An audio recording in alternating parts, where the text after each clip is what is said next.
on the door. Awesome. All right, welcome to the show, everyone. This is Wes from Thinking Critical. I'd like to welcome my panel of guests. Doc, what's going on, buddy? Hey, everybody. How you guys doing today? Well, I think everyone's doing well. Dylan from Real Comic Books Gamers, what's going on, buddy? Hello, everyone. How's it going? Man, did you just wake up? Yes, I got to sleep late last night because I went and saw the new Godzilla, and it was not worth it. Oh man, yeah. That's what Bat was saying. Yeah, Bat said he was going to review it because he didn't like it. I saw a lot of people loving it though on Twitter. I don't understand. So is this the Godzilla King of Monsters movie then? Yeah, I liked the 2014 one. I actually thought it was pretty good, but this one, like, they didn't really know what they're doing. Every time something cool happened, they'd pan away to the humans. It'd be like Godzilla and this other monster fighting. It's cool, and then they just pan away. Like now you get to see about these characters you don't care about. To where the last movie kind of blue balled you until the end. It's like, oh, here's Godzilla, and then went to the humans, and then the end it finally gave it to you. This never had that like finally give it to you moment. Oh. Yeah, the end when he finally rips the monster's mouth open and breathes nuclear fire at him. Yeah, that was awesome. Yeah, that was good. Yeah. Well, that sucks. If you're planning on seeing Godzilla, you might want to rethink it. We're waiting for a matinee. All right. So also on the panel with us today is Pele. What's going on, man? Hey, what's going on? Saving bunny rabbits for the free world, I guess. Yes, apparently Pele's cat attacked a bunny and brought it into the house to present to him. Oh, Jesus. Yeah. And his Chihuahua set it loose. Sprang into action to protect the bunny from this giant cat. Yeah, I got this little 4-pound Chihuahua standing over this injured bunny. And the bunny's about like 4.5, 5 inches long. And Chihuahua's not much bigger than the damn bunny. And so the dog standing over the Chihuahua growling at these 3 cats that are like circling around like sharks trying to get to this bunny rabbit who's bleeding on the carpet. And I walk in, I'm like, what the hell is going on? And so I run over, grab the bunny rabbit.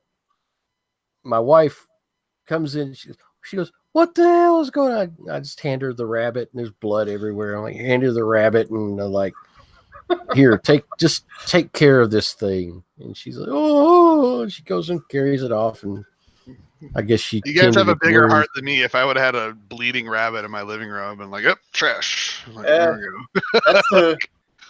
So do you have a farm, or are you just out in the woods? Just out in the middle of bumfuck Egypt. You're in the boonies. Mm-hmm. Yeah, I remember those days back when I lived in Missouri. All right, that's awesome out here. All right, Ash is here. Yeah, just joining us. Ash, what's going on, buddy? Hey, everybody. How's it going? This is way early for me. Yeah, I think you and Dylan are in the same boat. West Coasters. Yeah. And I'm up at 5 every morning, you youngsters. I tell you. Finally, last but not least, is the man that's about to put a ring on it. Jeremy, what's going on? I'm not putting a ring on nothing. What are you talking about? She's going to Oh shit! I just said that live on stream. She's gonna see this. She's gonna be pissed as fuck. Oh. Sorry, man. I didn't mean to out you. I'm busted. It's all right. Good times, all. Talk about comic books. Yeah. So this week is actually a huge week for DC Comics. We got Doomsday Clock 10. We've got Detective Comics Annual from Tomasi. We've also got the second DC Black Label comic, Last Night on Earth. But the big news was the finale of Heroes in Crisis, the Wally West snuff comic from Tom King. Oh, it's actually so it feels like. This is what it felt like. So it's been interesting. If you look at like Comic Book Roundup, which is like an aggregate of scores from critics, you'll see the series like through 5 issues kind of maintains a pretty decent rating, and it just nosedive. Even the shills weren't buying the series by the end. And I think there was plenty of outcry. I know some people felt like King brought it home and was able to redeem Wally, or even the book for that matter. I personally have a different opinion. I made a video about it, but let's talk to our special guest, Dylan. What did you think of Heroes in Crisis 9? It's so bad. The whole series has been terrible, like from beginning to end. And throughout the entire series, besides a few, I feel like most of the interviews have been awful, but this one felt like a parody. Like if I were to write a parody of Tom King, that's what I would do, exactly what he did in this issue. And this whole time I've been waiting till because I thought they were gonna just like undo everything. I thought there was gonna be a cop out. That's what I thought this whole storyline would be. I was like, no way, DC lets him just completely like destroy everyone. They're just gonna cop out at the end and do a time travel thing and be like, oh, it's all clean now. And they did. All a dream sequence. Like, yes, something. And then Wally goes to jail, and that's how it ends. With Wally West in jail. It's like, this is the worst ending you could have possibly done. My favorite part was all the advertisements, was just seeing Wally cry. How's everything? Like, hey, you got to read this. It's a comic book character crying. The weird thing was, so when Wally, so at the end there, Wally's talking to himself because it's future Wally versus past Wally, but it's only 5 days older Wally, and he's talking to him like he's got 40 years on the other Wally, like he's the wisest man on the planet. I'm like, what is going on? Why is this Wally so naive? He's got 5 days on him. Whoa. Speedsters live like 50 years in like an hour. So they can. So you never know. I'm just perplexed by the fact that you have a comic book where Poison Ivy and Harley Quinn are hanging out, and they've actually murdered like dozens and dozens of people, and they're not going to jail. But Wally is going to jail. Yeah, you got to protect the women. Must protect the women. I don't understand this. I thought this comic would be the perfect opportunity to reintroduce Harley as a villain. I knew they wouldn't do it, but like that's what I was hoping they would do, because I hate this sort of hero Harley Quinn. I think she's annoying, and what hero Harley Quinn? You mean victim Harley Quinn? That's all she is right now. She's a victim. Yep. They just take the worst aspects of Deadpool and created her, and it's just so annoying. I hate. This I go Harley on Quinn. about modern Harley is about my, because I think everyone would agree. Everyone loves animated Harley, but she's modern, great. Weird. Get her out of here. Get her out. Fuck. I'm so sick of it. Tired of looking at her. Old woman Harley. What was that book? What the fuck? God damn it. Paul Dini Harley, good. Everyone else Harley, bad. Yeah. I don't think you'll find much argument there. No one's gonna fight you on that one. That was one of the worst. Which issue was it? Heroes of Crisis, where it was like 1,000 speech bubbles of just like Harley and Poison Ivy on their knees. Yeah. Yeah, did Bendis go right? What was that? It was terrible. I saw people that don't even read comics like tweeting about that, being like, "Is this how people think women talk and stuff?" Like I saw a bunch of people talking about that because it was so just a cringeworthy panel. I think there's also like Narc on top of a woolly mammoth. Citing poetry in that issue. It's so god awful that people like women, grown ass women. We're talking about 30, 40-year-old women that come into the comics, and there are women that do this. Go into the comic shop, come in. They love Harley Quinn, and they're like, this is their favorite hero. I'm like, you're a grown ass woman. How are you empathizing and seeing yourself into this psychotic teenager, which is basically what quirky. Harley has devolved into? It's just read something with substance. My God, it's so painful. Are we going to talk about Tom King's editorial writing techniques that we learned about? Yeah, we're going to get to that. I wanted to talk to you, Jeremy, because I know that I don't think you've been reading this series, right? I don't read anything with King's name on it anymore. Ever since that wedding, I literally went, whoop, I'm out. But I know that you're a Green Lantern fan. Yeah. What did you think of Tom King's treatment of the Green Lanterns? Well, what happened? He said, I'm not even sure what Will is. Oh, when Hal Jordan said that, I lost. Did you not see my fucking autistic rant on Twitter when I lost my shit on that? I was like, he was Will. He through his own courage, he created his own ring. He knows he knows a little bit about Will. He knows what it is. Okay. I think the moment a lantern says, I don't know what Will is, the ring should just pop right off your finger. Like, oh, whoops, I fucked up. I'm out of here. Like a giant green hand should slap him in the face. Yeah, it doesn't make any sense. Get out of and here. then I saw like a guy going, what was wrong with me? should have been me. I'm like, one, you're too far away, and two, you're half retarded. Sorry, buddy. Canon. Yep. Guy Gardner's half retarded. Not even kidding. He's half retarded. Yep. Just despicable. Get out of here, King. Get out. So, Ash, I know that you had a more positive take at the beginning of Heroes in Crisis, but it sort of soured over the course of time. Did you think King stuck the landing? What did you think about the ending? Oh man, I gotta tell you, everything that King was trying to tell in this story, I feel like I have now in comics. I think I have comics PTSD because when I read a good book now, and I think we're going to be talking about a really good book later on in the show. Ash in Crisis. I go, oh, this is so amazing. Oh, but it's going to get so bad. And I can't trust anymore. I can't enjoy it because I literally said that issue 1 was the best comic of the year. I did a review on my channel. I was like, this is the best comic I've read all year. It's so good. Everything about it. I was applauding it. And HSC? You talking about HSC? Yeah, I did. Yeah, HSC. Oh God. And this, Okay.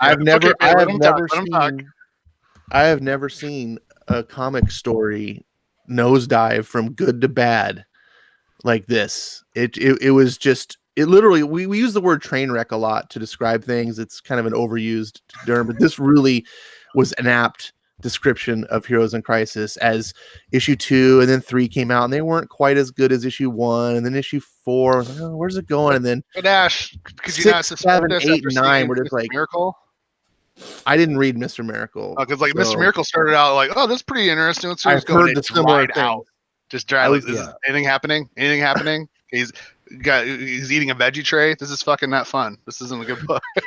Well, this is beyond even like nothing happening. This is a situation of like, oh my God, you've got cavemen on mammoths reading Kate's poetry, like just sitting here. You've got the scene with Ivy and Harley Quinn, who are two villains, that one infamous page where they're just talking back and forth over the most pretentious nonsense you've ever read in your life, and you're just like, what is going on? This started off like amazing. Now issue 8 was terrible and we all hate it. The question was, did it stick the landing? It didn't stick the landing, but it did slightly pull up before crashing and burning, I think.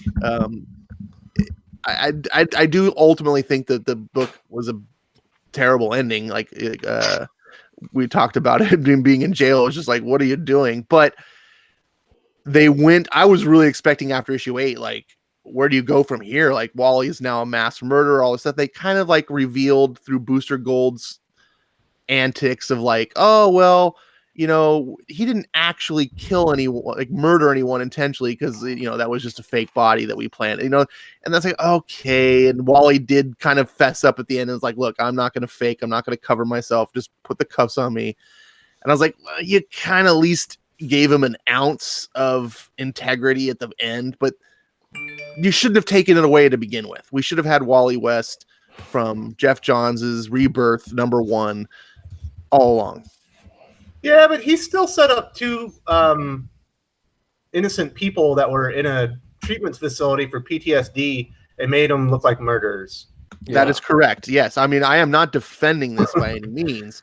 But I know that King is trying to say that this was all just a delay tactic, and he was trying to just do some good by exposing the facility and getting Superman to finally be honest. And it did not play out right. I just think that in King's mind, that's what he was trying to do. And ultimately he just burned a really good character to do it. And it's just, if you go, like I said, if anyone watched I did a 2-part video review of issue 8, and first one was Jeff Johns' Rebirth #1.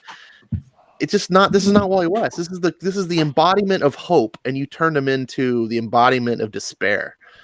And it, for no reason other than to just, I guess, get rid of him so Dan Didio can finally be like, yes, there's only Barry Allen.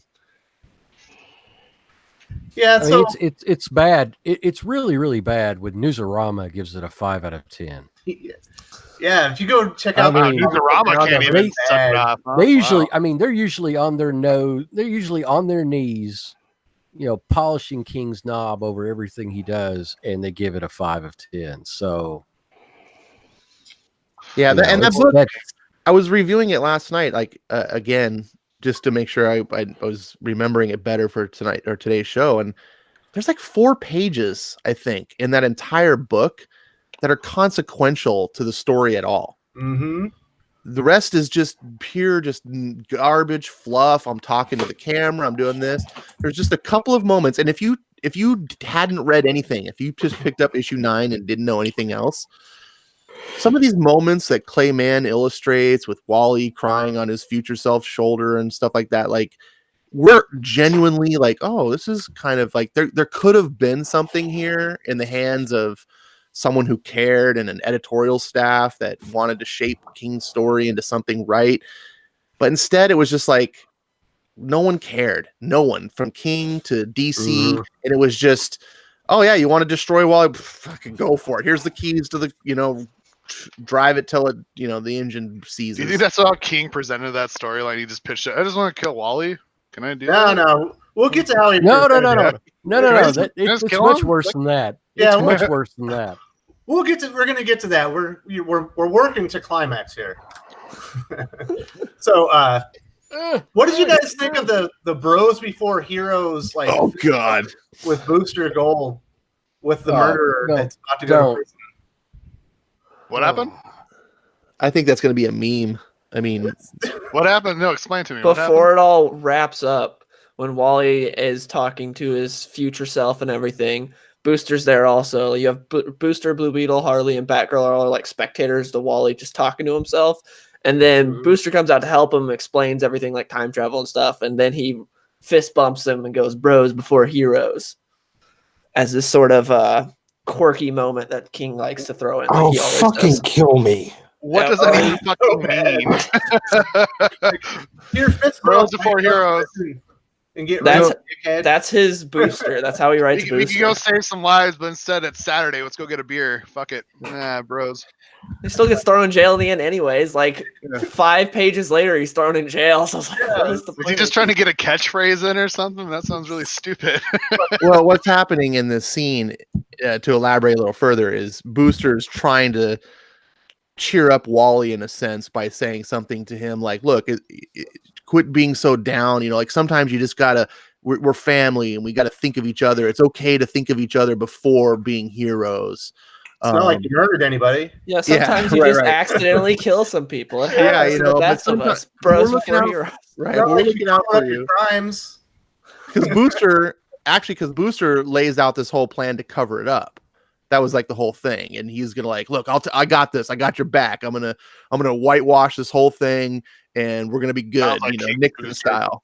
Yeah, like it's and finally, and that's what I was saying a little bit, where he gives a little bit of ounce of integrity to Wally. I was like, okay, fine. At least you didn't do this. Like Wally is like, no, like that's not what a hero does. I'm gonna take my licks. I'm just gonna go to jail.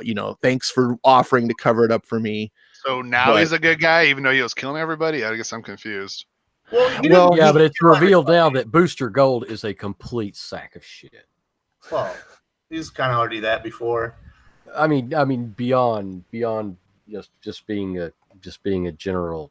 Well, everyone is. I mean, from Batgirl being like Harley Quinn's best friend now all of a sudden. Yeah, she's escorting back Harley all across the the comic book, being like, nope, can't kill people right now, Harley. It's not kill time. We gotta go say. And it's like, oh my god. I hate how Tom King writes everyone the same. Like all the dialogue sounds the same.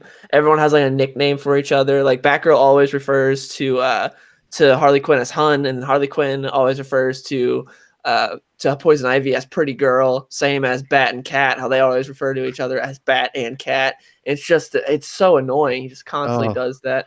And the nursery rhymes, I wanted to kill myself reading the nursery rhymes from Harley throughout the book. It felt like he had a word quota that he had to meet, and so he threw in those random nursery rhymes. Through like every time she's fighting someone. Have them in there. No reason at all. Why do you think they hired Bendis in the first place to decide what the word quota is? So bad. And then just to explain it away at the end, Harley's like, "Oh, I thought heroes had to talk when they fight, so that's why I did it."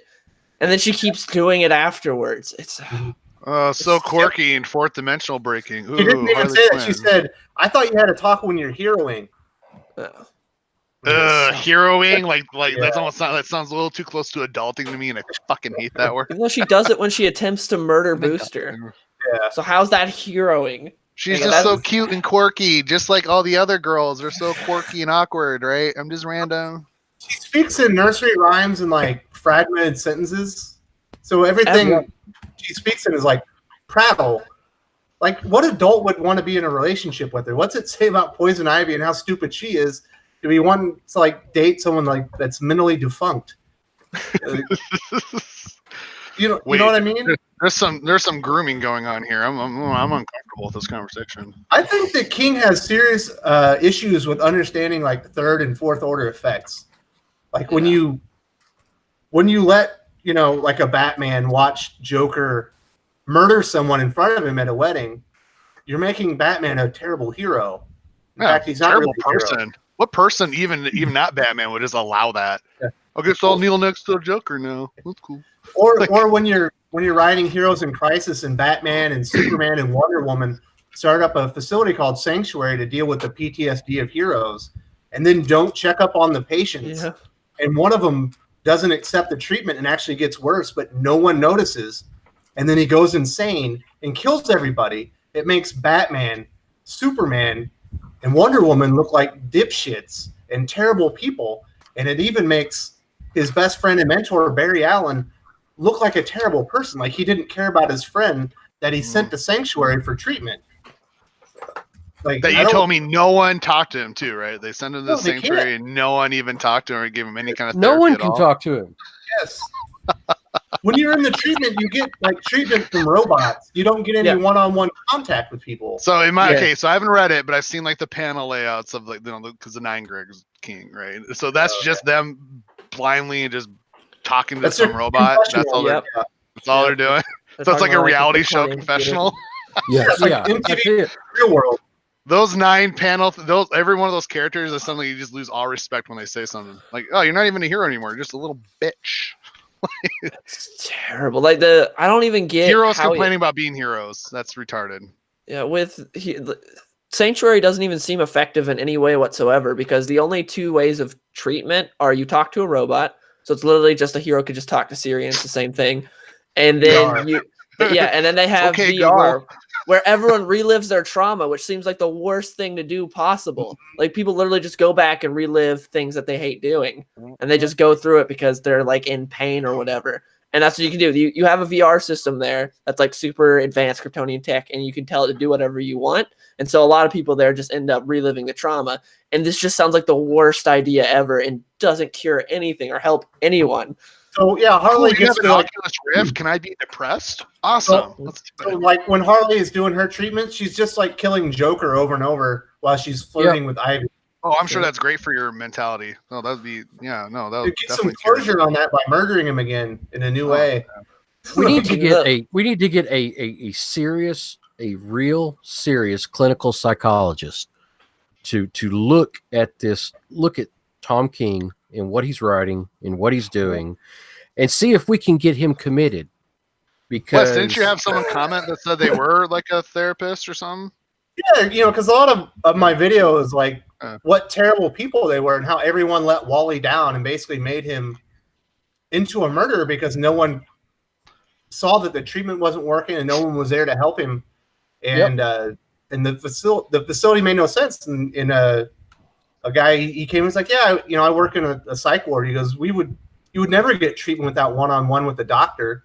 Like you need, you'd always have interaction. Yeah. You need to talk about your issues. He goes, you would talk to somebody. He goes, this would never work. This is terrible. I was like, exactly. It was a bad idea. It was a terrible execution. And it was, in my opinion, it ended up being a character assassination. Yep. That's exactly what it was. It wasn't even Wally West. We can't expect King Wonder Woman and Barry Allen all look terrible as well. We can't expect King to accurately portray therapy because he hasn't gone to therapy himself. He's just using the comics to, as his own little form of therapy. I think what it is, he believes that therapy has failed him, So that is a tough job at the CIA, being a pencil pusher. So I'll buy that to a point. You know, I know he went to Iraq and Afghanistan. I did the same thing. You know, when you come back, you don't just come back and go home. You come back and like you have to do all these appointments and you have to talk to people over and over for like 18 months. Wow. Just to make sure that you're doing all right and that you're not having any effects from PTSD or any other emotional stress from your time in a war zone. So he's definitely I don't know if he's received treatment, but he's definitely talked to somebody, because that's part of the regiment when you come home. Of course, if he was talking somebody through the VA, I could understand why he'd be kind of messed up, because the VA, my experience with the VA has not been positive as far as psychological treatment. So the VA is really bad, but he was with the CIA. He was going to get he would have gotten top shelf stuff. Yeah. So puppy time. Yeah, stupid dogs. So Heroes in Crisis was supposed to be an exploration of PTSD through DC comic heroes. Dylan, was he successful in doing that? Was he at least successful in approaching that topic in a okay manner? No, not in the slightest. I feel like the one good thing he did was, as far as all the confessionals and everything, I feel like I liked the Arsenal confessional. I feel like that was the one good one. An issue, I think it was in the first issue. It might have been the second one. Yeah. That was probably like the one good one that felt like it fit the character, like how he's talking about his drug abuse and how it first started and everything. But aside from that, everything else was terrible and felt out of character. And I know he's talked about how he doesn't get to choose the characters. DC editorial gives it to him, but I still don't feel like that's an excuse. You still shouldn't just go ahead and assassinate these characters purely because, DC didn't give me the characters I wanted. But him and Bendis do the same thing, to where they choose a story instead of characters. So they just go with, here's my story. I'm going to make whatever characters I want fit into it, even if it makes no damn sense at all. And that's what he did here. And I don't feel like anyone's the wiser for reading this book. I don't think this helps you understand PTSD or what heroes go through or anything like that anymore for reading this book. It doesn't. Well, it's clear that these writers aren't doing back issue reading. They don't understand what's going on. Yeah. Tomasi does. King admitted that he doesn't. King admitted that he's not read Batman or any of those. Bendis' Man of Steel, I had to laugh because Hal Jordan was like the Justice League representation for the Green Lanterns. I was like, Hal Jordan's not even on Earth right now. Doesn't even make sense, Bendis. You're clearly not even reading the current universe. What's going on? Hal's in space. He's honor guard. He's out of here. Yeah, there was a ton of issues with that in Heroes in Crisis. There's all kinds of heroes in their continue out of your errors that make no sense. Like Nightwing isn't Nightwing right now. Or what happened with Red Hood? Yeah, because Red Hood has his new costume at the end of the last issue, but before getting that, he told Batman that he wouldn't go to Sanctuary, and he also got the ever living crap beaten out of him by Batman because he tried to kill Penguin, and that's when he got the new costume. And so here he is going to Batman's Sanctuary. Mm-hmm. Why? He told Batman he wouldn't go there, and he hates Batman right now. I don't get why Jason Todd would go there. It makes no sense. Yeah, good point. It's a good point. Yeah, there's all kinds of continuity errors. What about all the villains too? Like, yep. Like all these villains are just like, I'm going to go to this hero place and I'm going to talk about my feelings. Like these people want to like murder all the heroes and stuff, and it's like. They're just like, and we're all it's one big happy place where the villains. It's like reminds me of that old Looney Tunes cartoon where the sheep hound and the Wile E. Coyote, like where they go clock in all day and then they clock out at the end of the day, and it's like, see you later, Ralph. Okay, see ya. Mm-hmm. And it's like that's what Sanctuary is like. It's Miller time. We're friends now. We're not really actually adversaries. Like what are these people doing here? They should be out murdering and committing crime, and the heroes. This whole concept was just loony. I get that Quinn and Ivy are a couple, but do they have to like cuddle the entire time? Like we're lesbians, get it? Technically, what happened there was that Ivy just got brought back to life, so Harley was all happy to see her, so she's all like lovey-dovey on her. That was the whole thing for that. Yeah, she got part of the green now. Huh? Yeah, she did. Part of the green. I mean, but no, the real crime here, Ash. Look how good this art is.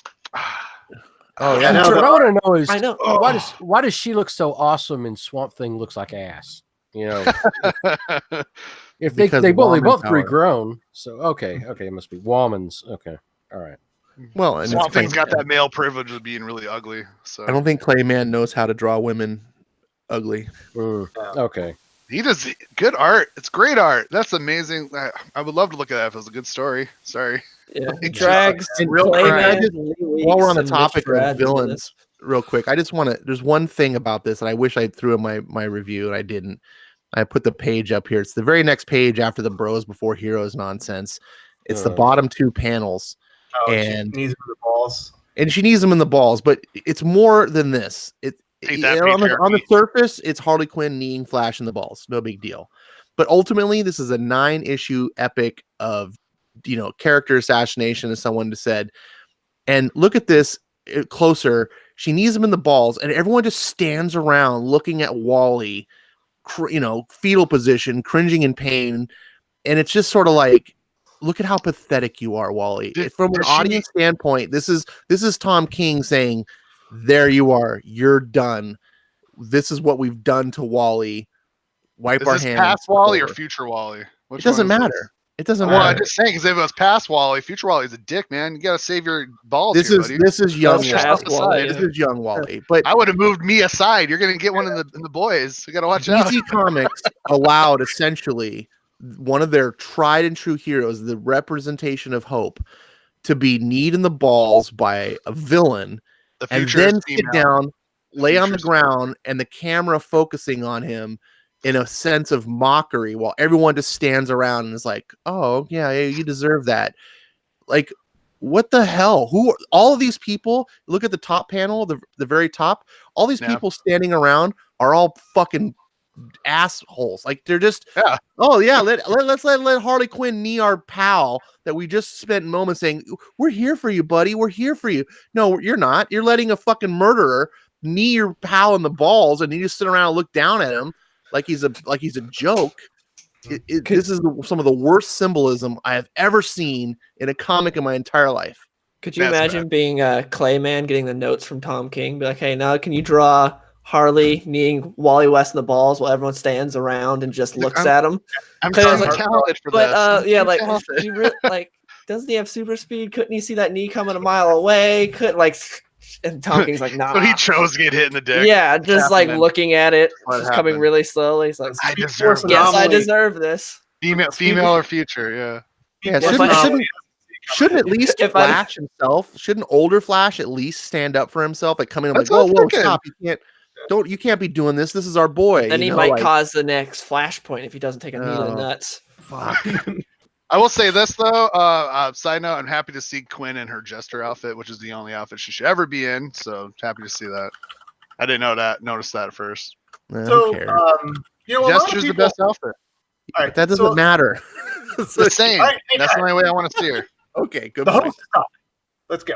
So, a lot of people return to DC Comics after Rebirth, and Wally West is literally the symbol of hope. So I imagine, with everything that's happened to Batman, Superman's been destroyed. Now Wally West, the symbol of Rebirth, has been destroyed.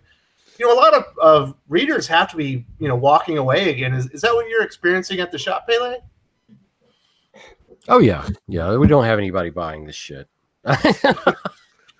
Well, Heroes in Crisis started out, let's see, in all seriousness, Heroes in Crisis started out probably 40 pulls, around 35 to 40 pulls. People were excited because King hadn't, screwed everything up yet. So, and now it's down to about 15. Yeah, it's about 15 pulls. Lost over 20% of its audience in 9 months. Yeah, 25 copies ordered. And I've still got probably half of let's see, 15 times 10. About 9 put on the rack. Got about 5 left. So nobody's even pulling. So what do you say to your readers when they say, you know what, I've got to step out again? Like, do you have anything good to say? We're like, hey man, don't walk away now. This is going to happen. What are you pitching people these days? Doomsday Clock. Yeah, when it comes out once every 6 months. I mean, the thing is, most people that are regular, frequent customers, they have their books. They love their books. But it's reached the point now to where they're just buying the bare essentials of what they like. And, the special series like Heroes in Crisis, Doomsday Clock is still by far the number one seller as far as special series. But Heroes in Crisis is just a luxury that they're not buying. It's just, they have no interest in it. It looks stupid. It's boring. So yeah, it's pretentious garbage. It's like what somebody told me is, and then that makes sense. That it's just, Tom King's attempt at, deconstructing these characters to their most, human level. But the problem is these are heroes, and he's treating them all like just varying degrees of villains. So we've alluded to this article where basically King came out and said, I presented my story that became Heroes in Crisis to DC editorial, and they basically filled in the characters. They said, yes, Wally West will be this, and you need to time travel. Here's Booster Gold, so you can use his tech, because the Flash Wars, Wally West can't time travel anymore. Doc, what do you think this says about the state of DC, that they're fitting their characters into shitty stories rather than pitching the best stories for their characters? Well, I think that it's Dan Didio just trying to undo as much of Rebirth as he can. He was the guy that pushed for New 52, and then Jeff Johns is the one that pushed for Rebirth. And now that Jeff's no longer involved in the comic side, really, Didio is just pushing back towards New 52. And so, he's got a mad on for Wally and decided, hey, it's a perfect chance to destroy him again. Yeah. That's exactly it. That's all it really is. So at this point, they've destroyed Wally's reputation, basically character assassination. They've actually killed Arsenal, and Dick Grayson is no more. He's Rick Grayson. He's not even Nightwing. Dylan, what do you think? Like, is this something that you can keep going with, or are you having doubts about DC Comics in the future? I don't know, because it's hard to say, because you have like this side of it where it's just Heroes in Crisis is terrible, and most of what Tom King does now is terrible, and Bendis. But then you have, on the other side, you have Doomsday Clock, which I think Doomsday Clock issue 10 was perfect, and I absolutely loved it, and I can't wait to see where it goes from here.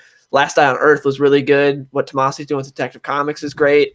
It's just like you have this clash of just these Bendis and King with actual good writers, and so there's still some hope. It's just, it sucks that it seems like King and Bendis are leading the ship right now, but Johns is also sort of there.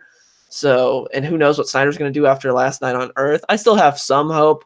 I think they can come out of this okay. It's just, man, it's rough being like, if you're a Wally West fan, because with Dick Grayson, it's terrible what's going on, but I know it's all going to be undone eventually. Like, eventually he's going to go back to being Nightwing. Like, that's going to happen.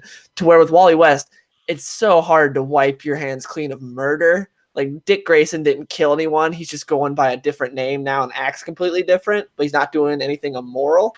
Gotta do a parallax. They could. Who knows? Johns could retcon it like he did with Hal. That would be cool, but that'd be interesting to see how they'd go down that. But his body's really in the sun. It's fine. Don't worry about it. I think there's some hope. It's just 32 is Wally West. Right. Or Dr. Manhattan screwed with this too. Yeah.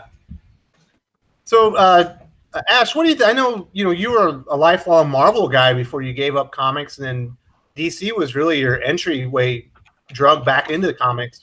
These are some of your favorite characters. Are you remaining hopeful about the future of DC, or are you?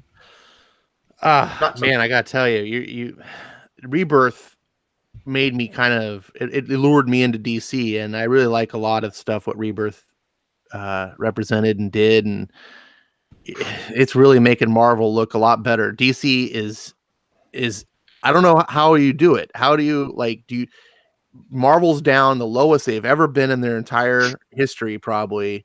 And all you got to do is just sort of step on their throat and be like, "Oh, it's okay, Marvel. We'll take it from here." But instead, DC's like, "Oh, our competition is hurting.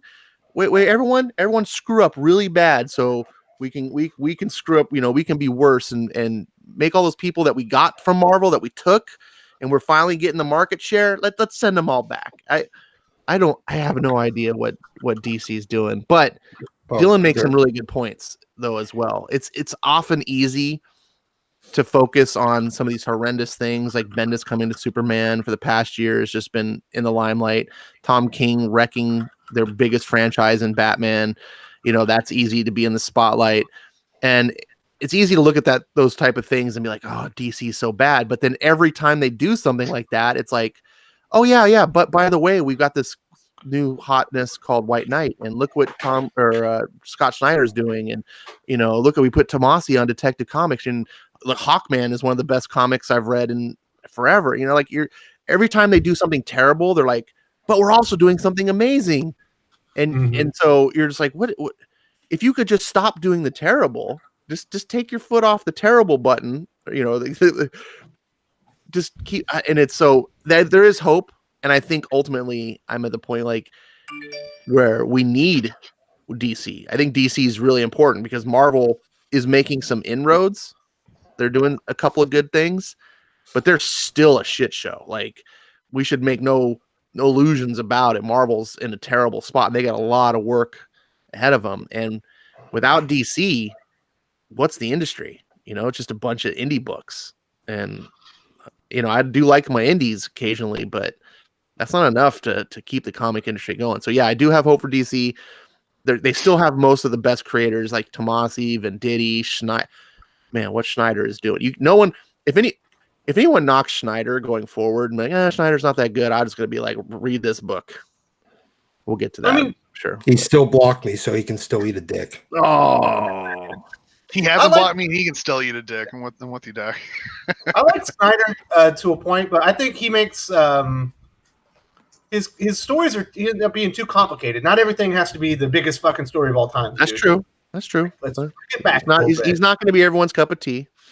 But I do like his story this week. But we'll get to that in detail here in a little bit. So what's that?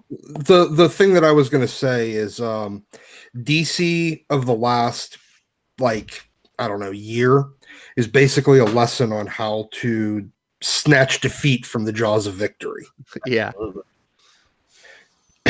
And they did it good. They did a good job of fucking up an easy path. I mean, they literally had Marvel down, and it's like on the mat, like a boxing match. Marvel's on the mat. It's over, and it's the refs, counting down one, and then they go over and pick him. They pick Marvel up, and then they lay down. I don't even think it was that. It was more like, Marvel's laying down on the mat, and all they have to do is stand there. They don't have to do anything. Right. And they decide to start dancing around, and then they trip and fall and face plant into the turnbuckle and knock themselves out. Yeah.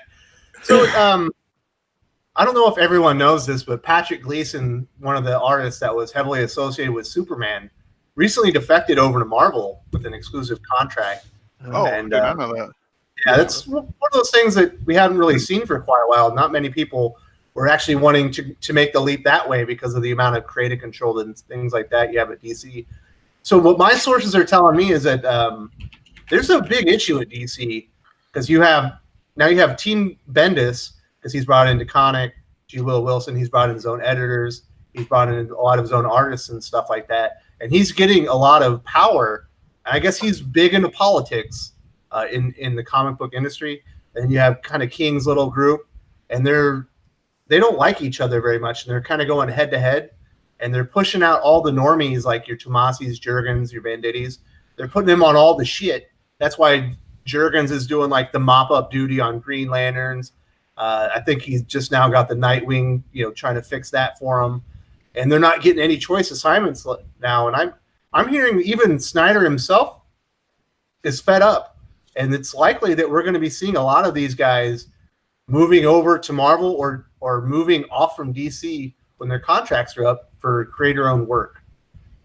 How do you think that'll affect things, Pele? Is that going to affect the balance of power in the comic book industry? Oh, it's Bendis is already. I think that Bendis has already brought in the worst possible elements to DC. And looks like a chemo patient and his cancer is crazy. Yeah, it's. I mean, just look at the sales drops. Look at the, it's absolutely ridiculous how much book subs have dropped over that time. Sorry, I've got a stupid cat in my lap, but what is it? We looked at Batman's now down to 81,000. Superman, my God, since Bendis took over Superman, 45. We now have no, it was it was 43, 44, somewhere around there. Anyway, lost over 2/3 of its readers since the launch of Superman at number 1. So, I mean, number one came out as 124,000. Number 2, which is I guess where you really should count, 87,000. Yep. And now it's at half. So that's crazy because it took the original team after Rebirth. It took them 43 issues to get there, and it's taken Bendis only 11 issues to get that point. Mm-hmm. It's collapsing. Insane. It's collapsing like a 50-year-old hooker's asshole, and there's absolutely nothing that nobody, they don't care. Mm-hmm. Whoever's in charge, at DC couldn't care less. So, I don't care. I care. What? Well, I mean, you read the comics. They don't. Yeah. I'm sorry. What was this about a 50-year-old hooker's asshole? That's how fast DC is collapsing. Yeah. That's how far. That's it's. You stepped in it. So I try to add nice little metaphors sometimes, but great poetry. Very poetic. Yeah.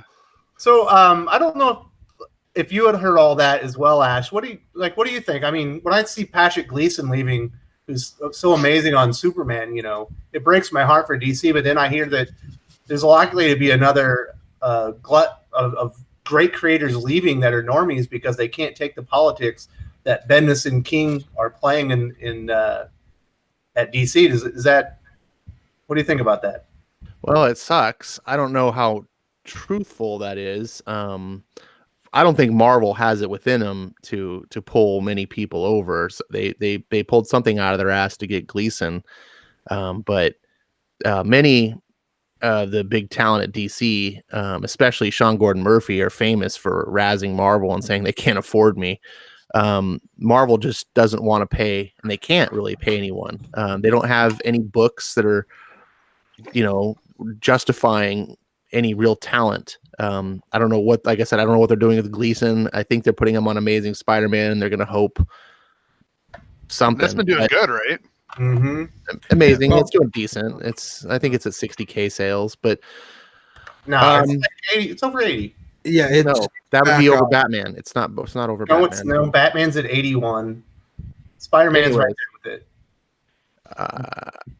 Anyway, last I checked, it was at 60. But that as it may, if they can get Otley to stick around, Gleason and Ramos as the kind of team that cycles through on Amazing Spider-Man, I think it'll make it an $80,000. Hell, it might push it up over 100,000. Seeing Ryan drop that Spider-Man though is a good guy. Maybe I don't know. They're doing weird shit over there, but the question was to me like, what do I think about this? I think a lot of these people are stuck at DC because their page rates. Marvel pays notoriously less, and DC is better. That's why all the talent is at DC as it is. Gleason must have had something particularly, affecting him, is my guess, that he's just like, fuck it, I'm out.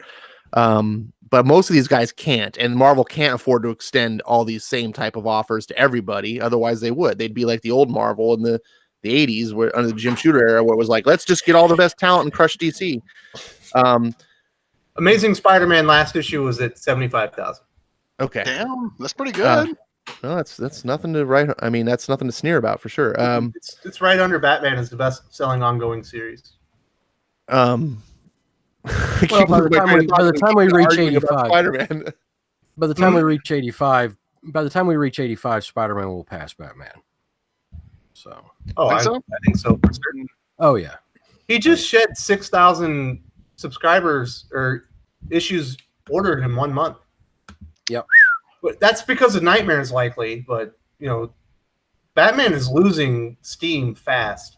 Whereas those are people that are not coming back. And those are people that are not coming back. You've got to understand. Issue 85 can't get here soon enough. It's now reached the point where you've gotten into only the diehard Batman fans are still subbing to Batman. And if you're losing people at this point, they're people that will not come back. Yeah, that's a major deal. It's way harder to bring back lost fans. The fuck am I looking at here? Than it is to keep your fans.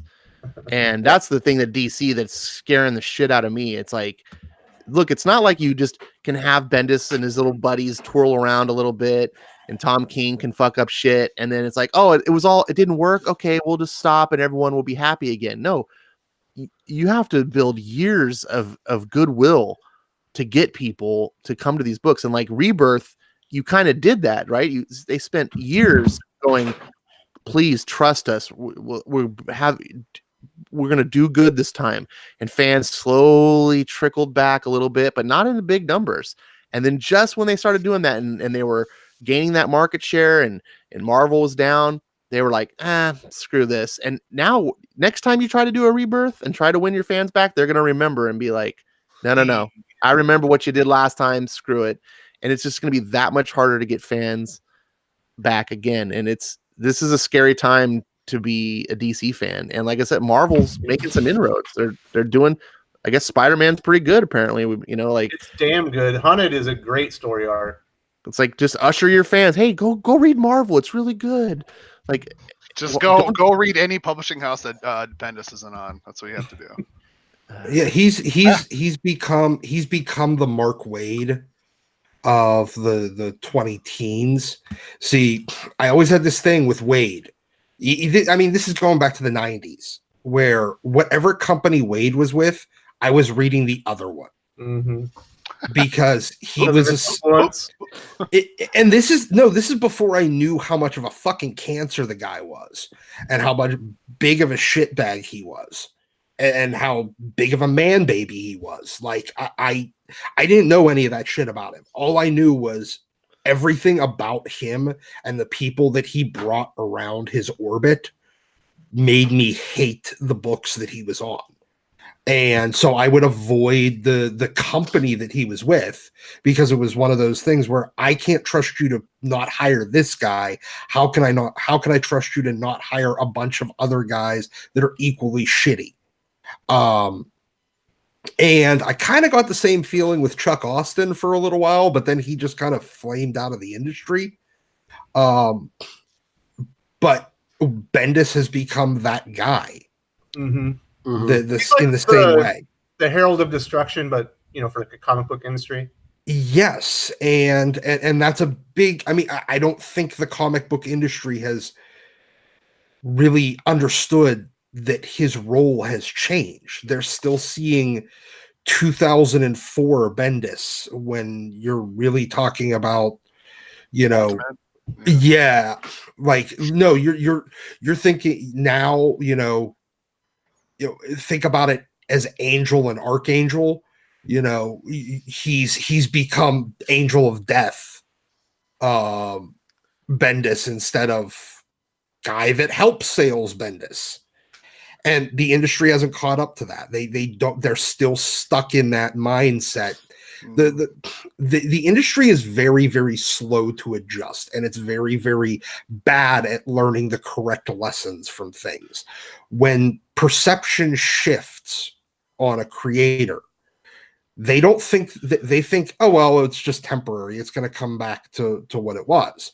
And I mean, I can understand that logic. You know, the perception was this way for, you know, X number of years. And now just for a short period of time, the perception of that creator is this opposite thing. It'll change back, except for it doesn't. That's the thing. You think DC is waiting for their Ultimate Superman book? Is that what they're hoping to get a storyline like that? I don't know. I don't know what they think they're. They that think was gangbusters back in the day, you know. Yeah, they still think they're getting the guy that can sell a book on his name only, Bendis, instead of a guy who can tank a whole series. Yes, that can sink sales on a book with his name only. Literally an anchor. The ship stops here, guys. We're done. Yeah, they're not seeing what the audience sees, because they don't care what the audience sees. They haven't for, you know, none of the publishers really do. Because again, it always comes back to, we're not their customers. The stores are their customers, and it takes a while for the stores to adjust too. You know, I told you guys this the other day. I keep getting these emails from DCBS, where the you know, they're still, like, the industry's still pushing their ratio variants and everything like that. And 2 years ago, I would never see these emails, but now I'm seeing them with, oh, we have a copy of this 1 in 1,000 variant still. You know, you can buy it directly. You know, we have 2 more of these. You know, we have a couple more of these 1 in 500 variants, 1 in 1,000 variants. This is something that didn't happen 2 years ago, because the variant market still had legs, and now the market has turned on. Yeah, the fandom, yes, the readership and the customer base has turned on it, and as a result, but they're still doing it. And you can see these shifts happen if you're aware, and you can react to them, but the industry doesn't react to them. They just pretend like everything's going to revert back to normal. This is just a blip. And it's the same thing with Bendis and being a sales anchor. Dylan, how do you feel about Bendis on Superman? You look like a guy that reads Superman. Yeah, I do. He's my personal favorite, but Bendis. He's a good guy. I love Supers. Yeah. How you feeling with? Yeah. But it's been ruining it. It's been so bad. He doesn't understand Superman at all. And how'd you feel about the Man of Steel mini? How'd you feel about that? That was like okay till the end, because at first, because Bendis coming over, everyone's just talking doom and gloom, like, oh, this is gonna be terrible. Like, I'll give him a shot. Maybe he'll be rejuvenated, because he's been writing Marvel characters forever. You can understand getting bored. And he comes over to DC. It seems like he's got a little bit like more, I don't know, gravitas now. Like, he seems a bit more into it. And then at the end, he does the worst way of taking out the villain, which is new villain is terrible. Rog Al-Zar, who is just another version of, what's his name, Drago, I think, the guy that Superman fought on War World when he went and fought Mongol on War World. He's literally the same version of that. Big monster, wears Superman capes, like exact same design and everything. But anyways, he has him get defeated by Supergirl just coming in with the Phantom Zone projector just at the end, because they're getting their ass kicked the entire book, and she just comes in just like, whoop, okay, now he's gone. Let's do it. And then he did that purely to set up another storyline, and it's so slow. The pace of Bendis is awful. Everything, like, I feel like maybe if you're reading it in trade, it could be okay, but for reading it issue to issue is the worst. It's so slow. The plot never progresses. It takes like 6 issues to progress. It's awful. It's not a good sign. You can skip I months actually of think Superman. there actually is no plot in Superman. I defy anyone to tell me what the plot is. Hold up, Ash. Superman. Is this Dexter just barfing on everybody? What's going on? Yep. Is that Dexter? Yep. Apparently it is. Okay. He's teaming up with Jimmy him Olsen come back now. in a book. You don't actually, unless you're, I guess, a DC aficionado, you wouldn't know. It's just a cat. But this is in the new Superman Leviathan Rising book, and this is a taste of what we're in for with the new what is it, the Jimmy Olsen series. This is Matt Fraction and Steve Lieber. This is Matt Fraction and Steve Lieber. This is the beginning of their run. Essentially, starts in Leviathan Rising, and this is exactly what I think of what's going on. But scroll down because there's like a doctor or something getting splashed with. No, that's Jimmy. That's Jimmy Olsen. Of course. Oh, that's Jimmy. Okay, all right. Why isn't he dead? That's molten blood. Why isn't he dead right now? Because it's Silly Billy. Nothing matters. That's he should be like literally burning alive right now. That should be screaming. Matt Fraction hasn't read a DC book. Not so gross. Holy shit, my arms are burning off. That's what he should be screaming right now because that's molten blood. So I was reading this and I was just horrified and at what I was reading, and we were been talking about this, and this image sticks to my mind of just how I feel of what's going on over there. And to talk about Bendis, if Bendis were just writing Superman, I would hate it, and we'd all have reasons to gripe about it and say. But the problem with Bendis isn't that he's writing Superman. The problem with Bendis is that he's bringing all of his legion of union workers over to DC to infect and take over, and now we're getting shit like a Jimmy Olsen book like this. Like this is what we're getting. On Marvel when Bendis was on Marvel. Bendis comes to DC. Matt Fraction. This is Wonder Comics line is entirely dead. Think about this. They murdered, figuratively murdered Wally West, the symbol of hope, so that we could have shit like this. Thanks, Didio. Appreciate it. Well, I mean, come on. We knew that Fraction was going to come over because it's the only reason they hired Kelly Sue. Was that why? It's like, can we give my husband a job, please? No. It was, I'm going to give, they probably approached him first and he said no. And then they hired her because no one else will. And, basically used it as a goodwill gesture to coax him to come over. And, he's close with Bendis and all the rest of the weird Portland weirdos and all the other weirdos that got their start on, Warren Ellis's message board. Yeah, but what I'm saying is none of this happens if Bendis doesn't come over. Exactly. Absolutely. We don't get Kelly Sue DeConnick. We don't get G. Willow Wilson on Wonder Woman. Fraction. We still have Tomasi on Superman. Jurgens writing Action Comics. Everything is fantastic. And our biggest problem is that Tom King is having a meltdown on Batman. Yeah. And we can take it because it's one issue and we're like, it's one problem, but everything else is great. So yeah. Well, there's more to it than that. So have you guys heard the rumor that out of this Heroes in Crisis fiasco, they're actually going to do a Wally West series? Yeah, I've heard about that. That would shock the hell out of me.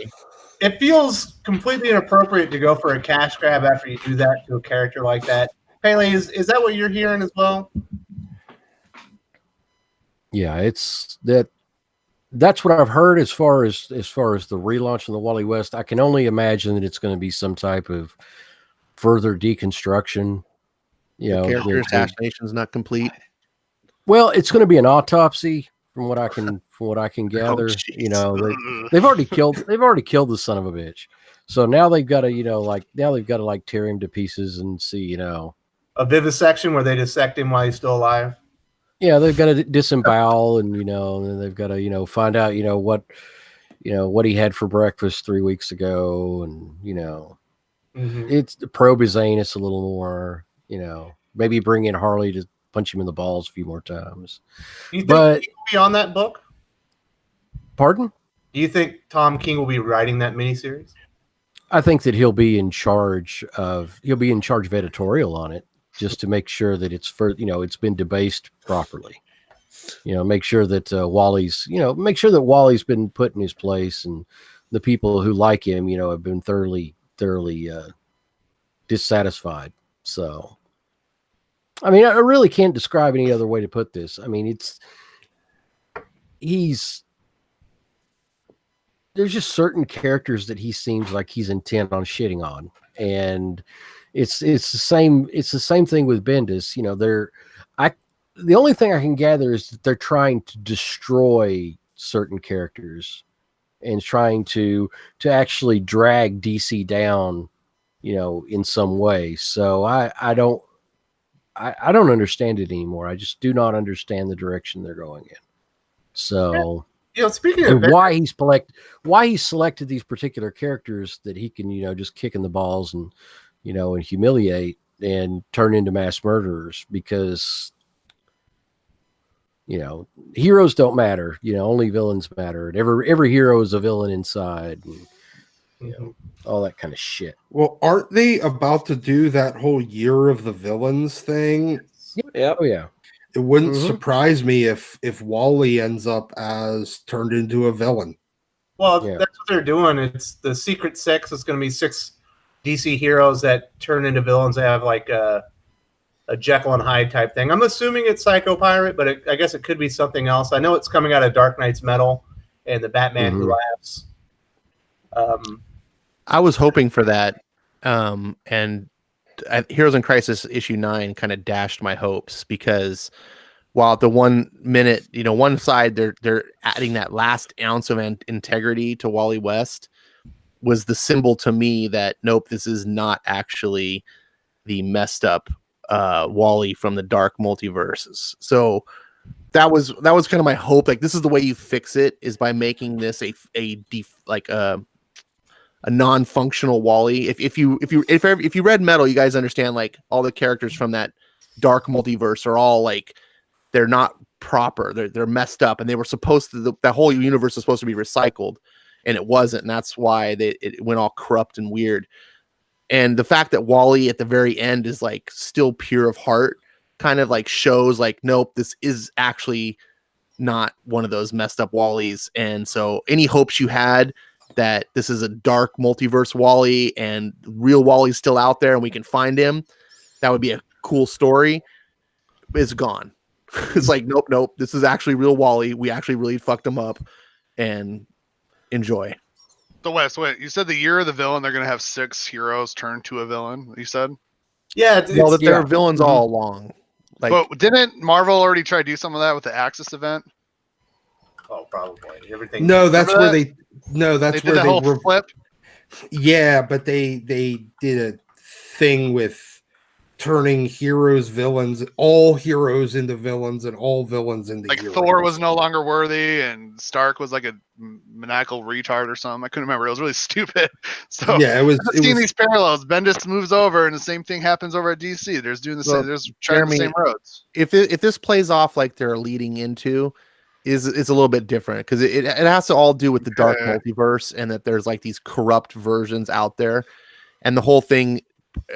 Presumably what the villain's issue is leading into is hinting at is saying that the Batman Who Laughs has brought over 6 of these alternate dark multiverse versions of DC characters we know, and they're part of our universe now, and we don't realize that they're actually these fucked up bad versions. There's an interview with Josh Williamson, who's writing the Superman Batman series that's spinning out of it, that's going to deal with the Secret Six.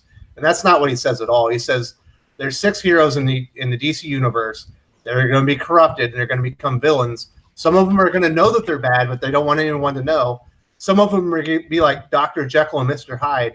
So they're going to have like their hero persona, but there's going to be a dark side of them that they don't even know is operating. And that's kind of going to be what it is. It's that first description annoyed the hell out of me. I'm sure bad, that has something to do with the dark multiverse, because it has to do with the Batman Who Laughs, but it's going to be 6 heroes that are corrupted here. It's not them replacing them with other heroes. If you read Williamson's interview. Okay. Villains are going to switch too, or is it just? I'm just going from what the comic book story in the book, the Year of the Villain book, is alluding to, and of course it may not play out that way. That's just my interpretation, and I don't know. Williamson knows more than me. It just seems that way. I did not pick up that Year of the Villain. I took one look at that. I'm like, that's gonna be stupid. That's all I said. I was like, that's gonna be dumb. I actually liked it. Yes, it's like it's only a quarter. I was like, I'm gonna keep my quarter. That's also a gumball, so fuck you. I can have a gumball. I'm telling you right now, that's gonna fuck with a lot of lore right there. I'm gonna be really mad if I read that, so I'm not going to. So my big fear is that they're gonna turn Hawkman, since everyone likes him. He's gonna have to be one of the villains, right? What did Sergeant Bat say? You said that King's probably gonna get Batman's in some, or King's gonna get a Hawkman some way, didn't he? We'll just see if he's right. He might be right. So, Dylan, do you have any thoughts on this new Secret Six Superman Batman weird thing that's going on? The Year of the Villain. I have no clue what's going to be going on with that, but yeah, it sounds like just the dark multiverse whole deal with the Batman Who Laughs is going to be turning these villains. I don't think it's just these villains were secretly bad guys, like actual bad guys. I think it's the dark multiverse or whatever that's messed with them and changed them. I don't think it's going to be retconned to where, actually they were villains the whole time. Like they were never heroes. So at least there's that. I don't think it's going to be a Tom King spin. Yeah. That's Honestly, the coolest thing would have been is if they kind of did not a secret, like kind of a secret invasion type angle. Oh, okay. Or which is basically just a copy of what they did after Age of Apocalypse, when the Dark Beast replaced the real Beast, and nobody knew for a couple 10 issues. That would have been a decent take on it, but I guess we've seen that before, so. Still sounds better than what we might be getting. I like your idea better. Back, let's do it. Let's go take over DC right now. If it is actually the way that Wes and Dylan are interpreting it and it's corrupted, I think that'll be stupid because it won't make sense. The whole concept of the dark multiverse was that they were able, all those dark Batmen, those were Batmen who got corrupted because they were not pure. They weren't our versions, the Earth Prime. And one of the reasons why Batman Who Laughs wants to take Earth Prime and everything is because of that purity. And these heroes can't be broken down. It was kind of like the point that I took away from Metal. And if they just kind of erase that and say, oh no, the heroes in Earth Prime and everything in the whatever, the good multiverse are breakable too, that's just going to destroy. But the heroes can be broken down. Well, yeah, I mean, look at Heroes in Crisis. They can be broken down. Look at the Batman Who Laughs mini right now. Batman's turning into the Batman Who Laughs right now, like in that series currently. So they can be corrupted. Also, we've always had Earth 2. The Earth crime syndicate. Earth 2 is still part of the normal multiverse. Yeah, I know. Dark multiverse is a whole different multiverse that was supposed to be scrubbed and it wasn't, and entropy starts taking effect and everything starts breaking down because of this, and it's all weird. It's a Scott Snyder overcomplication, as Wes would probably put it in, but it's at least it makes sense. It makes sense why Batman is fundamentally messed up in this world versus our world, and to say that, this world's Batman could turn into Batman Who Laughs too seems wonky to me. But how come Superman looks like an alcoholic fatty in these pictures you're showing us? Because it's 3D I was more trying to show Dexstar, and look at the silly Billy. You can see Jimmy there taking pictures of his new friend Dexstar as they're fighting villains. I like Lois Lane's boob window too. Looks good. That's Talia al Ghul. No, that's Lois. Let's follow me, Miss Lane. I guess I'm misinterpreting that. My bad. I dropped a link to the article that I was talking about with the interview with Scott Williamson in the comments if anybody wants to check it out. Appreciate that, buddy. I definitely will check it out. It's a short article. Okay. I hope that series is good. I'm just glad we're going to get somewhat of a break from Bendis on Superman. We get an alternative with Williamson. At least there's that. I wish they would get. Yeah, I do too. So I'm hoping he does good with this, because it'll be nice to have something else, an escape. Because at least with how bad Tom King is with Batman, you have Tommaso and Detective Comics, so you have an escape. with Superman, there's no escape from Bendis right now. He's on Action and Superman. There's like the best Superman book out right now is currently what they're doing with Justice That's why City. I believe everybody's like, well, Tomasi can't be on Batman because he's on Detective. Well, Bendis is fucking up Superman in both places. Yeah. So, we can at least have something good in both places if we had Tomasi. And the Detective I've read has been pretty fun. So it's been really good. So I gotta thank this chat for getting me back into the Detective because I just gave it up. This annual was really good too. That's pretty cool. The annual's cover looked cool. Like it was just like, ooh, what's going on in this cover? So I'm hoping it's good. I haven't read it yet. It was really good. I thought it was just going to be a kind of a lame filler book, but it was actually really good. Like the story he threw in there, it's pretty cool.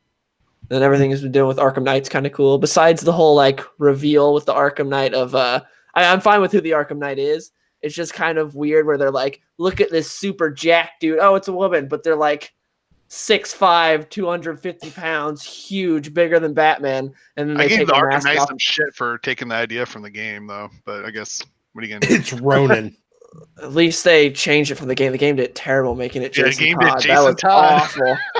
He It was the most predictable thing. Mask, and then he had like a digital Red Hood mask. Yeah, it was so bad. I was so what is pissed it a about digital that. mask for? Why isn't it just a helmet? I wanted it in the game. I wanted it to be James Gordon Jr. because I was like, no one would see that coming. Cool. He doesn't have a persona already, so he could take on a new one. To where Red Hood's already Red Hood. He doesn't need another persona. It's so weird. Like, I'm going to take this one off, and I'm going to add another mask on there. It seemed like a big like gag. Like it was like a joke the whole time. I laughed when I got to that point in the game. I was like, what? Yeah. All right. So sorry, two gamers. Sorry, guys. It's fine. The old his own boomers. I think you do a lot of Twitch streaming, right, as well? Yeah. Me? Oh, you? Oh, yeah. Yeah.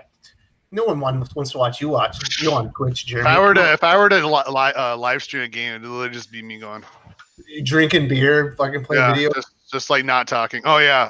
So yeah, whatever. It would just not be fun. Go ahead. Sorry. So we went off topic. We went more a general talk of DC comics there, but just to bring it back to Heroes in Crisis and to wrap it up, Jeremy, what are your thoughts on the legacy of Heroes in Crisis? What do you think that series is going to be remembered for? Just tarnishing reputations. That's what it's going to be remembered as. It's going to be a joke for most of it. Yeah. Mm-hmm. Especially that 9-panel grid. That's embarrassing to have heroes literally crying about their duty. Some of them that have volunteered for it. Some of them that have, stepped up to the plate and they're crying about it. That's stupid.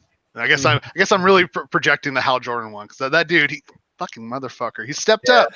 Hal stepped up. He said, "I'm going to."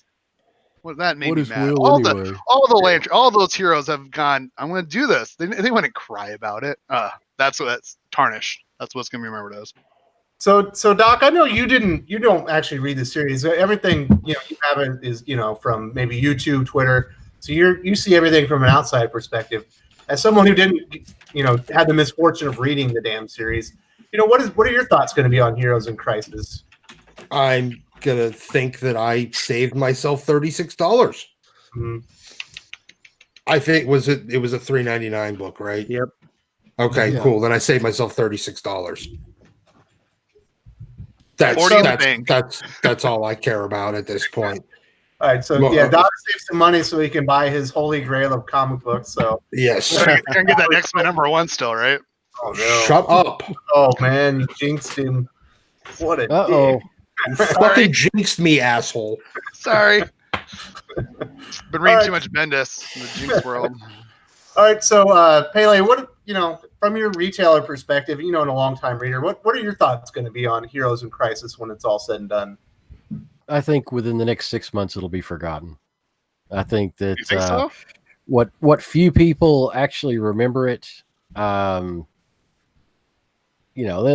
try the whole thing with Wally West, and then they'll probably exploit him some more with Secret Six, but kitty. But I just can't imagine that this is going to be, some signpost that people are going to be looking back at in the future and thinking, oh, that's when it was good, guys. Look at this. You know, it's going to be something that people are going to be, that DC are going to be embarrassed over, hopefully, and will in the future, you know, decide that, you know, that maybe that wasn't such a good idea. We don't need to let King, you know, screw with characters he has no idea what, you know, what their motivations are, and just, you know, it's just. So I think in like 5 years when someone says, oh man, that book really sucks, someone else is going to be like, it's not Heroes in Crisis. That's what I feel. Yeah. You know, it could always be worse. Well, you're going to hold it up. Yeah. It's a cautionary tale. It'll be a cautionary tale, I guess. The one thing Heroes in Crisis did was redeem Identity Crisis. I've seen so many people be like, you know, in hindsight, Identity Crisis wasn't that bad. It could have been Heroes in Crisis. Yeah, like so many people that hated it are now like, it wasn't that bad. Kind of like the prequels with the sequels that Disney are doing. Everyone's like, you know, the prequels weren't that bad compared to The Last Jedi. Well, yeah, because Brad Meltzer is an actual competent author. Yep. And even when he does, you know, questionably characterized stories, he's still a competent author. Remember, Tom King, up until he did Vision, and maybe Grayson was, or Nightwing, or whatever the hell whatever it was Grayson. Titled then. Yeah. He was a guy that sat at like NYCC and didn't sell a single copy of his novel. Yeah. He had literally like the worst selling novel of the year. And, you know, that's who he is versus Brad Meltzer. I guess I look at it from a back issue perspective. It's not going, you know, nobody's going to be going back and digging for it.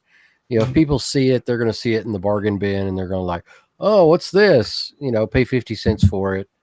You know, 50 cents an issue, and there's going to be plenty of them. So, you know, in the back issue bins. So, you know, for a quarter. Are you going to tell you what you're saying is dump it now, right? I got to try to recoup some of my $36 ASAP. I would. You know, it's. Yeah, I think I've already got 1 through 4 in the half price bin. So. You know, how much money can I get for the 7 or 8 issues of Mr. Miracle I have? I'll give you $1. Oh, great. For the whole batch. I'll give you $1 for all of them. Yeah. I think Heroes in Crisis is going to go down, at least for me, like as the anti-Watchmen, where we like, whenever we talk about comics and we want to talk about like, oh, the pinnacle of what comics can be, Watchmen's kind of like the Godfather. And now we've got the exact opposite. So we have like the spectrum now. Where does it fall between Heroes in Crisis and Watchmen? Yeah. I think that's a fair assessment. So, you know, I think of it more on as an indictment on King actually than DC Comics. You know, I think DC has a lot of issues, but I think King has a lot more issues with his creative process right now. And I think The Wedding, you know, issue 50 is going to be the first signs, you know, the first cracks in the facade of Tom King and what people thought he was in comparison to what he's actually been revealed to be. But I think Heroes in Crisis is going to be the anchor that weighs his reputation down for the rest of his career. And I don't think he's ever going to be able to get away from it, because I think it's that bad. What he's done to Wally West is that bad. And he just ended it terribly. Wally West is a murderer in handcuffs, going to jail with the Justice League, who all failed him, and he was never redeemed. And he couldn't. You're right. Yeah. And they kept Sanctuary going. Yes, and Sanctuary is still operating. That's so stupid. It didn't help anyone. No. I think Heroes in Crisis will be forgotten. My thing is, how long will it take DC to let you forget? How long will until they stop going like, hey guys, really, Heroes in Crisis is actually important? How long till they be like, yeah, it actually wasn't? Because right now, no one's outside of like Red Hood. That's the only book that I've really read that's mentioned Heroes in Crisis. Like all the other books I'm reading from DC don't acknowledge it at all. Like it never happened, or like nothing is going on. Maybe the Flash book does. I don't know. I'm not reading that right now. But I wonder how long. Like so and so's at Sanctuary, or he died. I think specifically Arsenal, but that's it. So I wonder how many people are actually like, how many writers are actually going to try to make Heroes in Crisis important, or like how much DC will be like, hey, you need to mention Heroes in Crisis, see that it was actually relevant. Because right now, like I said, there's only one book that I've read that actually mentioned it. So other than that, I think it'll die off pretty fast unless DC doesn't want it to. Because fans obviously don't care about it. Yeah, I think King's been fully exposed as someone that he has very dark ideas. He doesn't care about characters. He writes everyone out of character. He fits the characters to his stories rather than make great stories for the characters. And I don't think people want to read stuff like that. I don't like Batman because of that. I know everyone hated Mr. Miracle at the end because he ruined all those characters. He had, was it Darkseid? Fucking the whole Fourth World mythos were screwed over in that, yeah. And now he's going to do that. He's going to help co-direct that movie. Yeah, it's ridiculous. Gonna bomb. Jack Kirby is going, what the? Hopefully his grandchildren aren't. But so that's my thoughts. That's a bow on Heroes in Crisis. I don't ever want to talk about it again. It's that bad. It's not worth my time. I reviewed as many issues as I could. I think I documented the issues with it and the dark path that DC was going down. And I think people will come back a year later and maybe read that and be like, oh yeah, this was the beginning of a dark path. But this was actually a great week for DC Comics. They had some amazing books come out. Number one of which, Doomsday Clock number 10. And I know, Dylan, you're the biggest Doomsday Clock fan I know of. What did you think of the book? Can we get some details? It was so good. I love how he explained everything. Like, Johns is a genius when it comes to sort of retconning things, but having it all make sense, not to just retcon just to retcon, but to where it actually makes sense, to where we've seen what's caused the prior crises and everything, and how he's talked about how everything starts with Superman, which he also said in Infinite Crisis. This isn't a new idea. And I thought it was really cool how he was showing all that and showing that where like the prime Earth is the metaverse. So that's why everything else changes when something changes in the prime universe. So I thought that was cool, and showing like how Manhattan's not necessarily good or bad. He's still keeping that like neutral. He just kind of has that curiosity. He's like, oh, what if Alan Scott just died in this train crash instead of getting the lantern? And then it just changes so many different things. And like, that's what caused the New 52.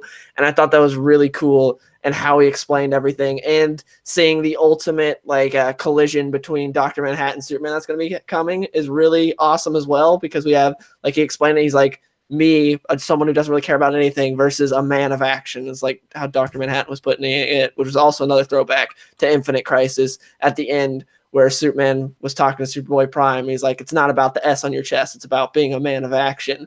That's how I thought that was cool. Just so many great moments in that book. And as much as we have to wait like 3 months for each issue, it's been worth it. Gary Frank kills it every time. Jeff Johns has been amazing, and I can't wait to see how it wraps up. That's probably the one I get as a trade, because I'm too impatient to wait for each issue to come out. Well, you're gonna have to wait like 2 years. Yeah, I think that's what I mean. I'm probably just like, it's collected now, and I'm a big floppy guy, and it's I've got a lot of people just about that. The first volume comes out soon, but that collects like the first 6 issues, I think, and then the second volume collect the next 6 issues. So the first volume comes out soon. Coming. I know a big hardcover is going to come out. So I think the second volume is supposed to be in March. Oof. And then the first one is in October. What is that clicking? Sorry, that was Doc doing something. Is that Doc flipping burgers? Not yet. No? No, I was packing my cigarettes. If you're gonna fap, at least wait till you get out of here. I mean, come on, turn your mic off. Or I know our voices are very sultry. The microphone, dude. Sexy as fuck. You guys talking about Doomsday Clock? So, I personally think, my interpretation of Dr. Manhattan by the end of Watchmen was that he was a villain. That he watched bad things happen to good people and never intervened. So, because he didn't have a heroic nature, and to me, that makes if you're bystander, you watch bad things happen to people. You're kind of villainous, in my opinion. But this Doomsday Clock has kind of changed things, because when you think about Dr. Manhattan, he's not really a human anymore. He's like there's an essence of humanity. God. But he's only an essence. He's something much different, and he experiences time concurrently. Like he experiences like 1940 at the same time as 2010, right? Yeah. Mm-hmm. So he's a weird being. So he's been experiencing all these crises, you know, in the DC multiverse, but he's also apparently been altering them. So I think this has got so much potential to really affect the DC universe and really integrate, you know, what Alan Moore did with Watchmen and Dave Gibbons, and to really affect things going forward. Paley, how do you think it's going to affect things? Do you think it's going to be lots of big changes, or are we going to see that Dr. Manhattan was making more minor tweaks? I think the bulk of it's going to be undone. I think that this will be going forward as an exercise in what potentially could have been, but I think that they're going to use this as a way, one thing, to consolidate some of the storyline, to clean up a lot of the Earth 1, Earth 2 baggage. But I don't believe that it's going to make big sweeping changes, because frankly, I don't think editorial staff is going to let it. Mm-hmm. That's the reason why it's been delayed, reason why it's been pushed back. You know, it's a beautifully told story. In my opinion, it's been the best consistently good. I say consistently tongue in cheek, but consistently good book from DC for 2 years. So but it stands completely in, you know, stark contrast with Bendis, King, Dipshitio, and they're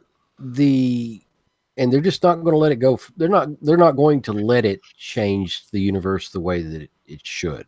Mm-hmm. So, you know, I mean, look at the shots on Didio in the latest Doomsday Clock.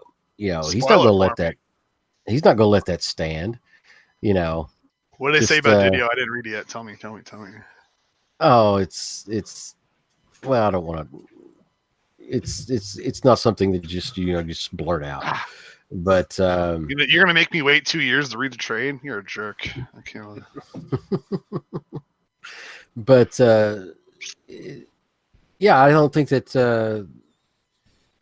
Well, as far as Manhattan, you were talking about before about Manhattan being evil. I don't think Manhattan is evil. I didn't say he's evil. I said he's villainous because he allows bad things to happen to good people when he could intervene.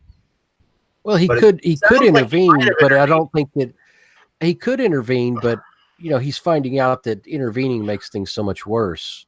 So, yeah, you know, he's learning that tampering. He's learned that tampering makes everything worse than if he hadn't. You know, that the DC universe is persistent. You know, in that it's. If you look at all the other universes that are connected with the DC universe, those are kind of neutral to maybe dark, and that he's found out that consistently, time and time again, that the DC universe, the main universe in the DC multiverse, is good. Mm-hmm. You know, that one particular panel that really kind of gelled it all together is where he's talking. You know, he's talking about. That one particular panel where he's showing that, you know, there's an innate goodness in everybody that's involved, everybody in the DC, and not just the heroes. So, you know, it could be something that they're really going to build on, but I don't think the editors are going to let it. Yeah, that's what my point was. I thought it was amazing how Johns was changing the way I feel about Dr. Manhattan, because of his understanding of the multiverse and what intervention kind of can do, or the implications of it. It's not as black and white as I kind of considered it before when I read Watchmen. Mm-hmm. He's kind of changed the nature of of what Dr. Manhattan has known all along, because he experiences everything concurrently. So everything he knows right now, he actually knew, like in Watchmen. You think Manhattan's already seen his own death too? Yeah. He is going to die. Well, he doesn't know because he's seen everything up until Superman coming up to destroy him. He doesn't know what happens. That's the whole thing right now. He doesn't know. He said, "Does Superman end me? Do I end everything? What happened?" Because he's gotten to this point. That's what he's talking about, where he's confused now because this is the first time. I don't think he's since the I don't know if he's really him. confused. I don't know if he's really confused or if that's just the end of the line. Well, that's what he said, though. He doesn't know what happens. I think it's just because it's the end of the line. But he doesn't know that. That's the whole point. Like right now, is he doesn't know if he did survive, he would know. If he did survive, he would know. But he doesn't know right now. That's the thing. Yeah, because he doesn't know what happens. If he did survive, he would know. That's what I'm saying. But anyway, that's just conjecture. So one of the things that I have heard that's somewhat negative about the book is a lot of people think that it looks like maybe Gary Frank rushed this issue a little bit, to where the crispness of the images and some of the face work isn't quite as strong. I personally didn't witness that. Did you see any of that, Dylan? No, I thought it looked just as good as ever. I thought it was really good. I didn't notice any like rushing or anything. Gary Frank and Jeff Johns. Really good book, and people are just trying to find something to complain about. Maybe seems like it. I think Jeff Johns and Gary Frank are my favorite creative team. I think they like pretty much everything they do together is great. And then Brad Anderson's doing great on colors, and I think just it looked great. I didn't notice anything wrong with it. Like nothing looked out of place or bad. Okay, yeah. Sometimes I'll read some reviews and stuff like, am I a dunce? Because I just don't see it. Like it looks the same to me. I know some of that with Heroes in Crisis, not to get back to that, but some of that where it looked like Clayman is a great artist. Some of the interviews, it looked like he gave up on part of it, or he's just like, I'm just done with this. Like some of the faces looked a little. I wonder if it's just disgust. Yeah. Yeah. Maybe he's like, a great artist. Sell for shit anyways. What I gotta try. He's let's just say he wasn't bringing his A game on Heroes in Crisis. It's not after like issue 4 or 5, and it's kind of like, oh God, why bother? Comic again. Oh man, I don't want to write this. I mean, I don't want to draw this. I don't want to do this. I wish King would take notes with what Johns is doing though. Like he's doing a great job with where the 9-panel layout actually feels like it fits and it works. To where King just King just throws it in there because it's like Alan Moore did it. People like Alan Moore, so I'll do it. And then I'm excited to see this Doomsday Clock interpretation of that panel layout. No, I'm excited. The toilet paper that Alan Moore wipes his ass with is more coherent than anything that King writes. Wow, check out those gutters. King also wastes so many great artists by doing that. He has like Lee Weeks, Mitch Strods, and Clayman all draw 9-panel layouts to where like someone's head moves like an inch. You have these great artists that you're just wasting. Give me something. One head like this, and then another one like that. Yeah, exactly. but it's so avant-garde. It's so edgy. All right, one head like this, next panel, and then right back to this. It's exactly that. What does will even mean? You were doing a great job promoting my next video. It should be out tomorrow. It's my DC Comics Top 5, and that's one of the things I say. DC is wasting almost all of their best artists on these crap Bendis and King books instead of using them on all these great ongoing series, and that's why they don't look as good as Marvel right now, because all of Marvel's best artists are on like Spider-Man, Hulk, like they're on all their best characters, Daredevil. In DC, they're all on special projects and fucking King books. At least Doug Mankey's on Detective Comics. At least if Marvel is sucking, they're putting the shit artists and the shit writers on the books that are like, selling less than 15,000 copies. If they're, the books that are supposed to be their tent poles, at least they're doing some bit of justice to them. Whereas DC is just, putting the retards all on the good properties. So they all have terrible writers and like the best artists money can buy. I don't know what dirt Tom King has on Clayman Mitch Gerards, because they won't work with anyone else but him. I know you fucked my wife. Yeah, it's like they won't work with anyone else. Sorry, anything to kind of give a jab to I just Clayman's moving right on to the Cat and Batman, book, and I know cover look good, but King says that he has like 2 or 3 more projects he's working on. You know, Mitch Gerard's Garrett's is going to be on one of those. It's just like, when does 85 come out? Put one of these guys on Hawkman or yeah, or any of your other great books. You know, actually, Batman and the Outsiders has a good artist, but you know that story just started. But they're just wasting all these phenomenal artists on their crappiest written books. It's depressing. Yeah, that's the book I have a lot of hope for. I have a lot of hope for Batman and the Outsiders because, you know, it can't be all shit. You know, it looks great. Mm-hmm. I don't suspect that editorial is going to let King stick his nose in it too far. So I have a lot of hope for Batman and the Outsiders. Yep. So follow up to a great little run Brian Hill had on Detective Comics, and Dexter Soy is awesome. He's like the most underrated artist in comics, in my opinion. All of his action is amazing. It's the easiest action to follow in the business. It's like all flows perfectly. My big worry is when Brian Hill leaves Outsiders. I don't know how many issues he's got. I think he's 5 or 6 in the can, but we know he's leaving DC this year.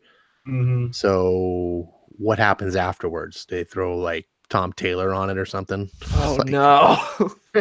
Mark Russell. Has anyone read DC East? Deceased. Deceased. I thought you said. Yeah, DC. I read the. That's how it's titled. Like Fame Four Stick. Oh. Yeah, it's DC East. I took one look at the cover. I was like, oh, it's Marvel Zombies. And I was like, I'm tired of that. Tired of zombies and junk. So. I read the first issue. Yeah, I did too. What'd you guys think? It wasn't bad. It was a lot, but so I went in with really low expectations because Tom Taylor's far from my favorite, but it wasn't bad. There was actually one moment of tension because it is, you know, an Elseworld story to where Damian is over at Superman's house playing with Jonathan Kent, like they're playing video games or whatever. And then like these zombies come over or whatever. It's been like a fat minute since I've read it, but they come over and I'm like, oh no, they're going to die. They're going to die because Superman's like rushing to them. I'm like, no, the whole Superman family's going to die and Superman's going to get there and they're all going to be dead. But in the end, they don't get killed. But I was like, okay, that's something I'm missing from comics a lot of time now is that tension of like, something's going to happen. I was like, oh no, he's going to kill him like he did in Injustice. I got to turn the page. It's going to happen. Yeah. I was excited. Then he's like, okay, he didn't do it. That was like the best moment for me of the story. I actually enjoyed it. It wasn't the best thing ever or like a must read, but that part was nice. Like actually having some tension. It's been a while since I've read a comic where I was like, what's going to happen? Mm-hmm. Ash, what was your thoughts on DC's? Pretty much echoing Dylan's, to be honest. It's there's another moment in the book too that I think has a really good tension with Alfred and Batman. And but yeah, the same way I was like, I went in with low expectations. I was like, oh God, this is mustard and bigotry, guy. And I was like, I did a review of it and I was expecting to like, I'm going to roast the shit out of this. And I was like, oh, it's actually kind of okay. It's weird because Taylor wrote that really great Batman annual. I think it's number 3. And it's a nice intimate story about Bruce Wayne and Alfred. And it was excellent. I was like, oh man, this is the same guy that wrote X-Men Red? This doesn't make sense. Yeah. And the big letdown of that book is actually the art. I had DC committed, I think, to Deceased and gave Taylor maybe a really good artist. I think that book might have soared. I don't know. All on King and Bendis books right now. They're not available. Yeah. Yeah. Well, I wonder how hard it would be. It'd be awesome. I was looking at Go ahead. I was just gonna say the 15 cover artists that they had for that book, they probably wasted all their art money on. I love the Matina variant. The Matina B variant was beautiful. I was wondering how hard it would be for them to get Matina to just paint an entire issue of something. You know, that would be too expensive. These guys. Well, I mean, they make. What are they actually paying these people for? How much are they actually paying these people to do these covers? I mean, more than a whole comic. Some of these artists I've heard make more on a cover than doing. Well, I could see that with typical page rates with Ross and J. Scott Campbell. See that with Ross and Campbell and Hughes and stuff like that. But maybe Matina's kind of like, from what I understand, he's kind of like pay tier rate. He's like about a C, B, C, somewhere around there. So, because look at what Adam Hughes did with Kingdom Come. So, Yeah. Adam Hughes. I thought that was Alex Ross. Oh, I'm sorry. Yeah, Ross. Does anyone even read comics in this live stream? Jesus Christ! Man, you're confusing the hell out of you, man. Well, I get Ross and Hughes confused. That was back in the day when Ross artists actually could make money on comics and but now Alex Ross makes so much money on covers. Well, he doesn't need to do a book. He does some great, I think he does all the Hulk covers and he did all the Savage Sword of Conan covers, right? Mm-hmm. Probably. Yep. Yeah, the Hulk covers are amazing. That Immortal Hulk's awesome. If you aren't reading that, you're comic booking wrong, in my opinion. But I'm comic booking wrong. Same. I haven't. Hulk is green. I like Green Lantern. Put together, Jeremy. Come on. Saw that one page from Immortal Hulk where that woman's getting very upset at Hulk, saying his anger is justified because he's a white man, and she could never get that angry. One I know. I'm just saying that page was. One, and I'll tell you what, he got on Twitter after that. He's like, "Okay, God, geez, calm down, people, calm down." Like, I can't see that because I'm blocked. Mm-hmm. Well, yeah. Oh yeah. He actually Al Ewing actually got on there and he's like, okay, everybody needs to calm down. It was 2 pages. People just need to chill. So I was like, ooh, everybody chill. Well, that's getting pushback for that. And issue 1 had like a really on the nose anti-gun message from Hulk, which I thought was lame. Yeah. In 17 issues, there's been 2 instances where it sucked. Everything else has been great. Pretty hypocritical to be a Hulk when you're walking around with those 2 guns. Jesus Christ. You think you're tough with your guns? Like, okay, Hulk. It was like, because I read that issue. I was like, I'm not reading this shit. And then everyone's kind of talking about it. So 5 issues later, I finally picked it up. I was like, oh yeah, this is actually really good. It was just one bad scene, but so I guess to get back on Doomsday Clock. Where do we think this all going? So, Pele, you said you think that the story in the end will be inconsequential and will be wiped out by Didio. I think that, yeah. And long story short, yeah, I believe so. And if it had, look at when the Button issues came out with Flash, and this in Batman, Batman, that was what 40 issues ago for Batman. Yeah. So, it's not something that DC has on their radar. They don't care. They have a contract with him, so they're putting out the comics as far apart as they can so that people forget. So there's animosity between Didio and Johns, professionally, right? Oh yeah. Oh my God, yeah. You can cut it with a knife. Mm-hmm. So they're putting them out as far apart as they can, and probably trying to sabotage maintain their contractual obligations. But at the same time, no one's forgetting. I get people every other week. Oh, is it out yet? Oh, when's the next one coming out? When can I get it? And if anything, I think that it's kind of bit them in the ass, because now it's created an anticipation event every time one of them comes out. It's like it's been a whole 3 months, but everybody's gets worked up to the point to where they grab it and they're standing there reading it around the rack. I think it's backfired on them. Mm-hmm. If he just let it run its course, go on its way, I think it would already left the conversation, but he's allowed it to kind of stew. Didio's kind of allowed it to stew, and if nothing does come from all that, then I think it will backfire on him. So Dylan, do you think that once Doomsday Clock is over, is the Watchmen universe fully integrated into the DC universe? Are we going to be seeing those characters on the main DC continuity? Maybe. Could you imagine seeing Bendis and King ruin Watchmen characters? I could see that happening. But deconstructed characters. After you have Jeff Johns doing the impossible and giving us a sequel to Watchmen that actually fits and feels right, you'd have these guys ruin it. But I don't know if DC has any interest in bringing them back in that way. I don't know if they'll go back to their own universe, or if Dr. Manhattan will just take them all away or what will happen. But yeah, I don't know how much, because when Doomsday Clock initially was pitched and was coming out and everything, it was supposed to be this huge universe-changing event that was going to set the course for the DC universe. And then it kept getting delayed, and the rumor was that it's not because of art or anything like that. It's not because of Gary Frank. It's because of all these other events like Heroes in Crisis and stuff, to make sure it didn't ruin them, so that way they could come out at the same time. And so now it seems like it's not going to be as impactful as it was initially so intended to be. I'm hoping it's still impactful, because I think out of all the people DC has, Jeff Johns is the right guy to lead them to like where they should be going, not King or Bendis. But yeah, it seems like they don't really. But how awesome would a Night Owl Blue Beetle, Oh, that'd be cool. Yeah. Oh my God. Unless it's written by Tom King, and then here's these two guys being depressed together, like a Jeff Johns Night Owl Blue Beetle. I'd be so down for that. But yeah, I don't know if they want if that's like their interest, if they want to bring Watchmen into the universe. That'd be interesting. Or if they just give them another Earth. Like, here, you're Earth 65 now. Here you go. And now you're in the modern age or something. But yeah, Red Hood and Rorschach. That would be. Rorschach's one of the outlaws. Yeah.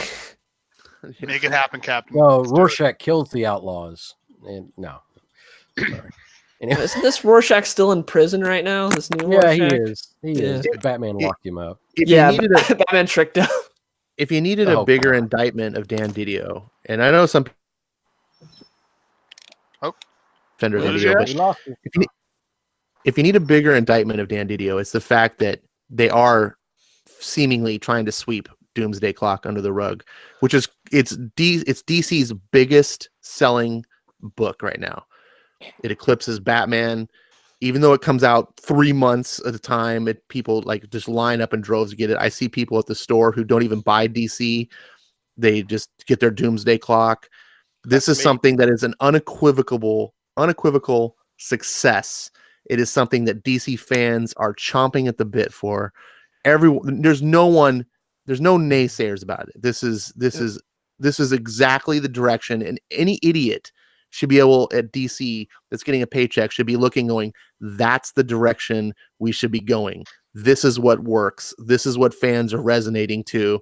And the fact that Didio doesn't seem to be following that, and in fact seems to almost be working against it, is just like, dude, you are not right for the job. You are hurting the company. And that's the biggest indictment I can think of for this guy.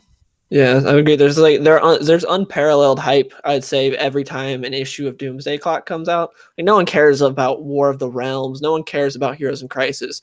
But when Doomsday Clock comes out, it's an event.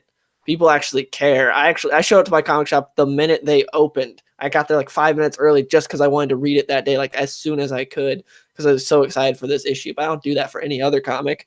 Doomsday Clock is something special, and I'm just hoping it doesn't get all swept under the rug. But imagine how in 6 months, when it's all done, and DC just goes, okay, cool, that's awesome, move on, it doesn't matter. Fans are going to just be like, oh, I'm dumping DC. Like, this is something you can't do. And like I said, someone making Dan Didio's pay grade should not be so inept at this. Yeah, it's like they already did that with Rebirth. It's like, Rebirth doesn't really matter. Well, Barry going, I'll never forget you. The problem is that the reason why they've ignored Doomsday Clock as much as they have is simply because Jeff Johns said no tie-ins. There's no spin-offs, no miniseries, no tie-ins, no crossovers. It's just its own event. And Didio didn't know what to do with that. So he doesn't like, that plus the fact that he does have professional animosity towards Johns. Johns is the one New 52 was Didio's brainchild. It's what he'd been wanting to do since Paul Levitz was still there. And when Levitz was gone, he finally had the ability to go and do it.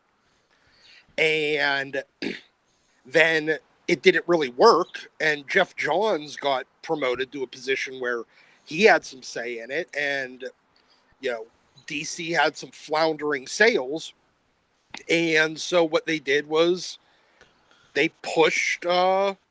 John's got his way, and it reverted back with Rebirth, and he doesn't like the fact that John's killed his baby, basically. Mm-hmm. I think Didio needs to take a quick sip of his own thing and realize he killed his own baby. And Jeff Johns saved DC, and this is what he got for it. He got canned from being maybe one of the best creative officers the company's ever had. And because of people like Didio, this guy's poison. You have Jeff Johns doing amazing things, bringing back DC to in a position to eclipse Marvel. And right as they're about to do it and be like, hey, we're on the path, can the guy let's put Didio back in the captain's chair and drive us right back to the big failure that we put Jeff Johns in to fix in the first place. And there's got to be higher ups at DC. There's got to be someone that's got to be able to look down and be like, what are you doing? It's amazing that this is all happening. It's like the DC is succeeding in spite of itself, because it's got great people like Jeff Johns and the other creators, which we all know. I know somebody earlier said that Doomsday Clock getting delayed is not because of the art. I guarantee it is because of the art. I'm sorry. I don't care what rumors are out there. Gary Frank is slow. It happened on Supreme Power. It happened on Rising Stars. Every big book that Gary Frank ends up on, it ends up getting severely delayed because Gary Frank is slow. It's just that simple.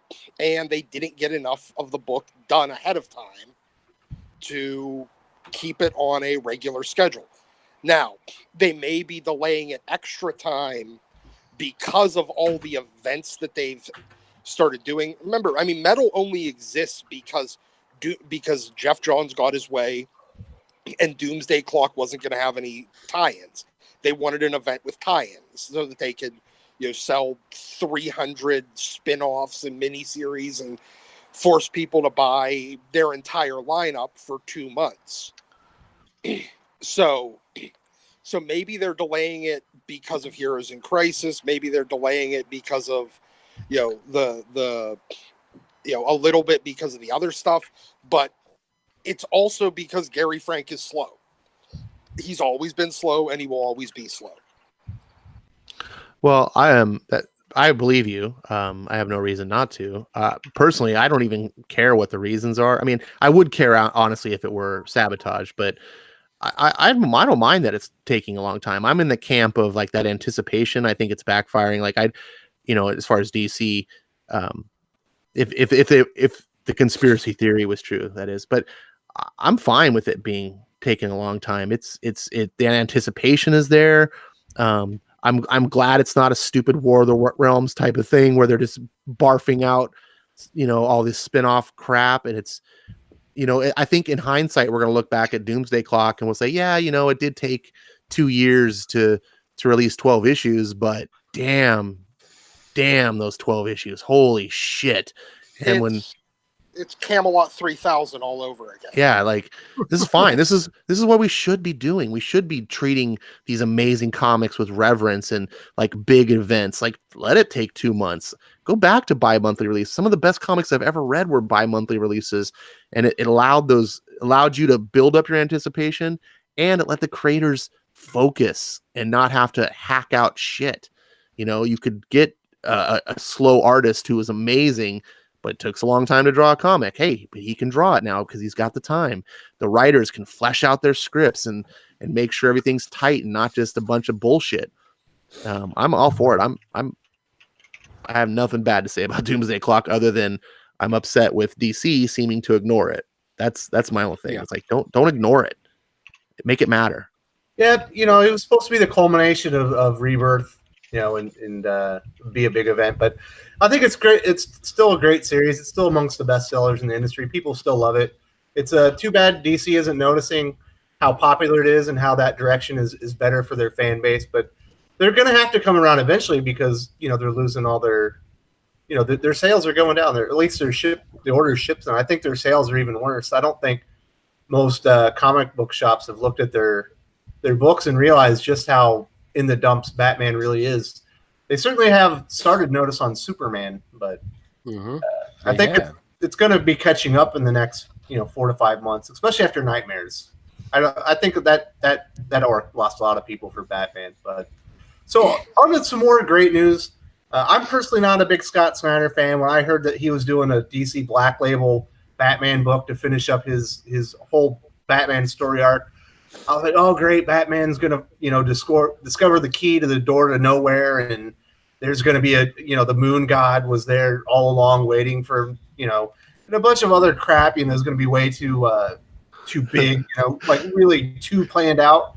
But so I opened up Last Night on Earth. I didn't have a lot of expectations except that the art was going to be amazing, and I was blown away. I thought it was a great book. I couldn't be more excited about it, more satisfied.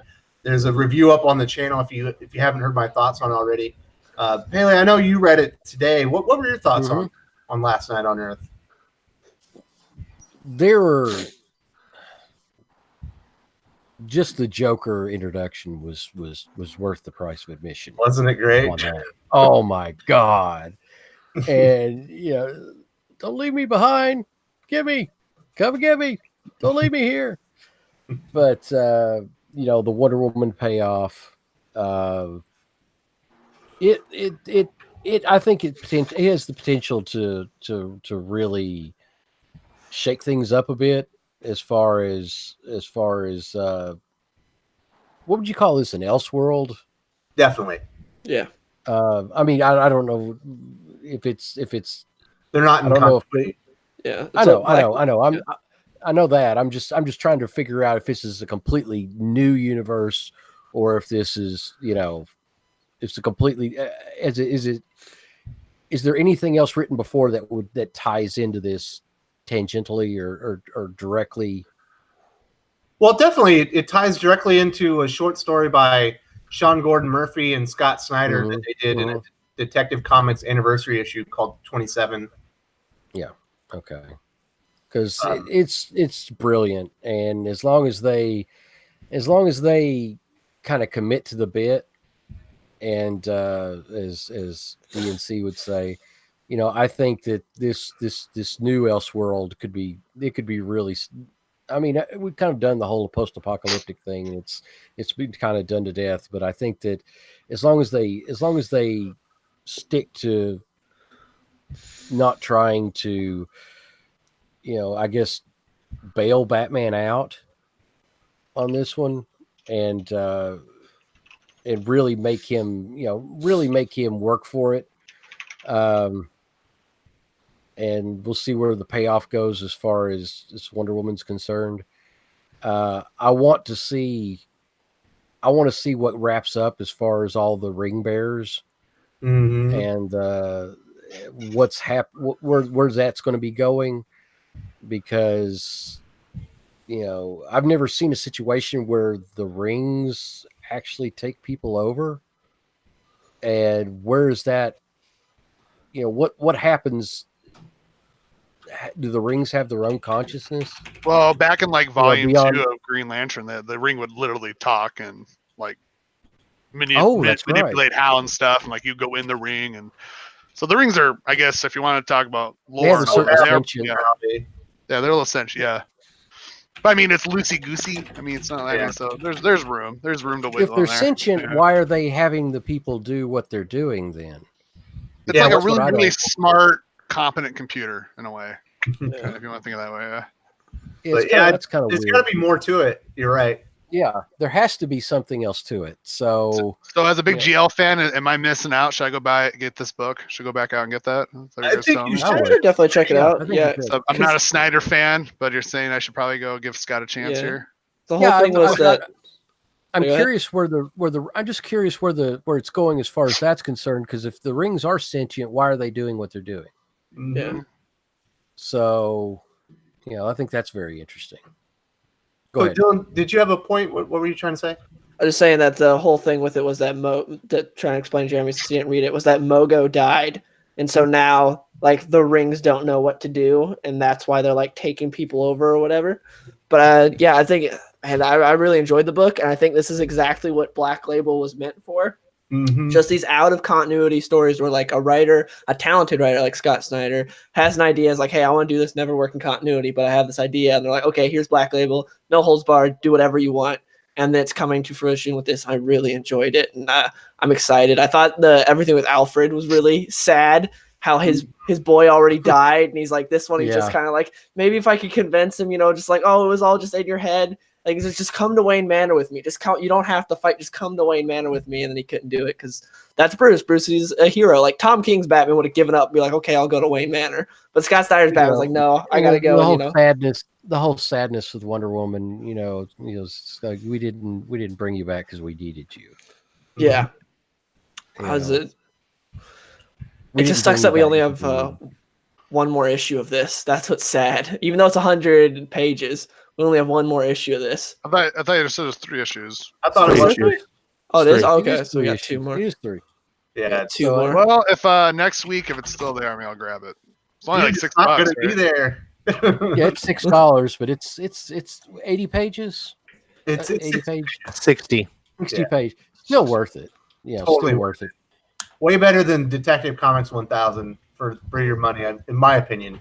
Yeah. Yeah, it's going to be the running gag. These big anniversary issues are just going to be garbage. Is that what's going to happen now? It used to be like those big, like 50, 100, all these big numbers are like, oh, you got to get these. Now it's like, oh, yeah, it's just a bunch of small stories that don't matter for shit. Like, who cares? Yeah. I liked Detective Comics 1000, even though it didn't really matter. I liked it. I thought there was a lot of good stories in there. Me too. I like Detective 1000 I started sped read through this one, so it's definitely a book that I'm going to go back and read more carefully again. I guess I'm so burnt on action. That's when I was like, whoop. That was bad. So, Ash, you read it as well, right? Oh, yes. So what are your initial thoughts? Oh, boy. I'm just bummed I couldn't get a review out in time before the show. But let me just tell you, if anyone is listening, if you haven't read the book yet, one recommendation, I popped in the Dark Knight Rising soundtrack when I was reading the book. Mm-hmm. And it flows with Snyder's writing so well. Like at peak moment, we were just like, wow, it's like almost the music was created for this. But that book is meant, don't speed read through it. If you just sit back, take your time, read each panel, it is one of the greatest comics I've read in a long time. Like, I don't want to be hyperbolic, but I honestly feel like this is a Dark Knight Returns for a new generation. It is astoundingly good. There were parts where I was choking up and, not brought to tears, but you know what I'm saying? Like just that, the feels, the story, the way it winds, where you're just, okay, Bruce is he's in Arkham Asylum. This is all wacky. What is going on?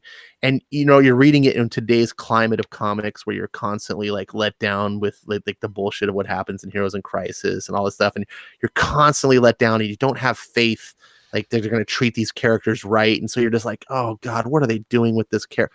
What is this? And then Scott reveals, what's actually going on and what these characters' motivations really are. And you're just like, oh my God, this is brilliant. This makes so much sense. And these characters, which seem completely out of place, all of a sudden you go, oh no, this is actually right in this situation. This is totally fitting. And what happens with Bruce, I don't want to spoil anything because this is a book that just came out.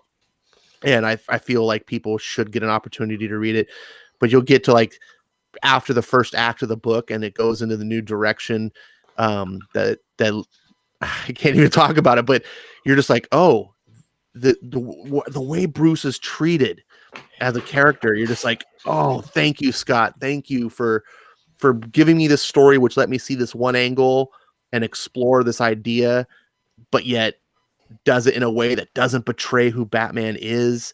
And then the way he treats all the other characters, like it's the Wonder Woman revelation, she's all Diana, and the moments between Bruce and her are just fantastic. And the different paths that they end up taking, because they're both heroes, but they're their motivations of what drives them to do the things they do aren't exactly the same. So Diana's path to hero is one direction, where Bruce's is another. The whole moments with the Green Lantern rings and all, just everything in that book is just it's not like fan service, but it's definitely someone who is reverent about the DC universe and loves the DC characters, and someone who definitely loves Batman, trying to deliver a story that they believe in. And you as a fan just get caught up on this ride where you're like, I love Batman too. And this is amazing.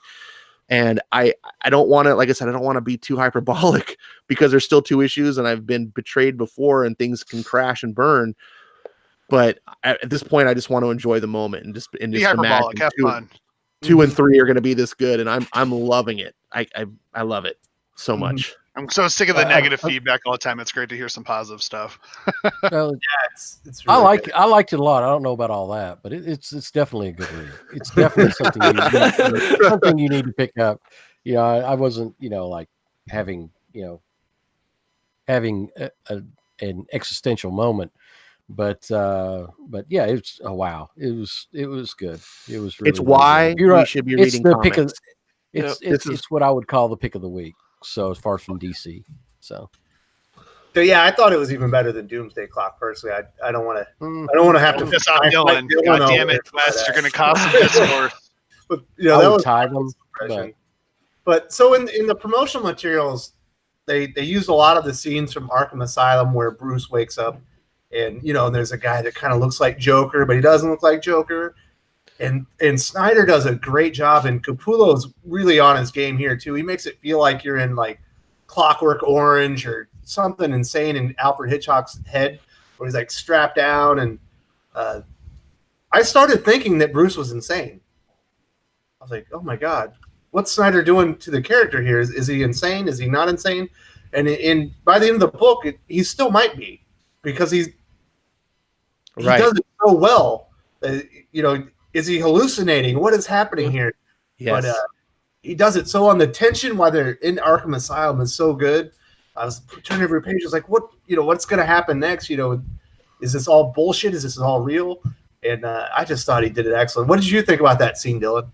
I loved it. I liked how Alfred was explaining everything to him. He's like, how come I know how to fight? He's like, well, Dr. Al Ghul like gave you a karate class and he threw him in a pool and he almost drowned. Yeah. And like all this other stuff. He's like, how do I know how to do this? And he's like rationalizing everything. And Bruce's like, no, I don't believe you. It just goes and destroys them. But speaking of that preview, I had been avoiding that for like a month.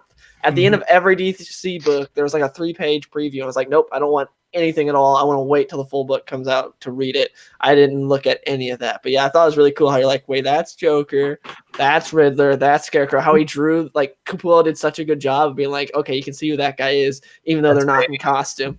Yeah, it was great. I love the book. I still prefer Doomsday Clock, but it was a really good book. Yeah, damn it, Dylan, you're gonna piss Wes off. No, it was a very sucker punch like concept. I really like. I mean, I love Sucker Punch, but it had that same sort of concept, right? Of like that delusional, like the characters in the asylum representing fictional characters. Yeah, it was really good. I really wish they hadn't shown it in the previews, because I wouldn't have even covered it in my review.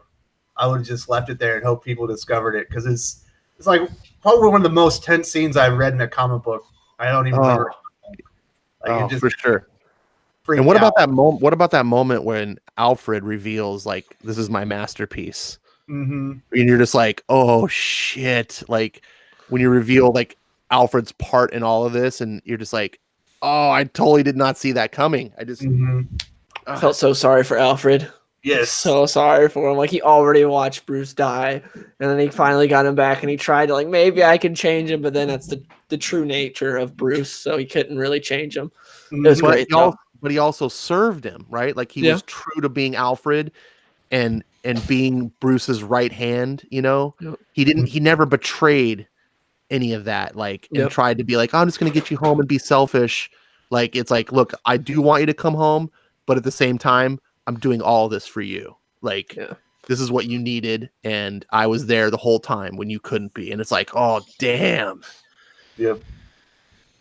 So what did you guys think of the artwork? I thought it was fabulous. It's It's not as good as Lieber Mijo's Batman Damned, because that one's so different and everything's. I think it's all hand painted. It looks amazing, but I thought it was one of the best illustrated books I've seen in a long time. I think Greg Capullo at this point has surpassed Todd McFarlane. No.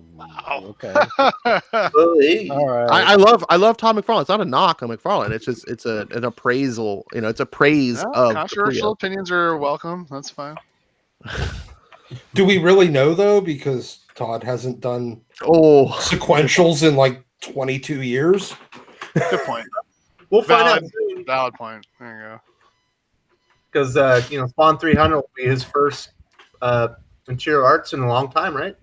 That'd be like saying that he surpassed Mark Silvestri if you're looking at only Mark Silvestri in 1986 or 1990 and not looking at Mark Silvestri today, who, I mean, granted, I think he over renders because he's drawing, because he doesn't have that kind of symbiosis with his inkers the way he did when he had like Dan Green or even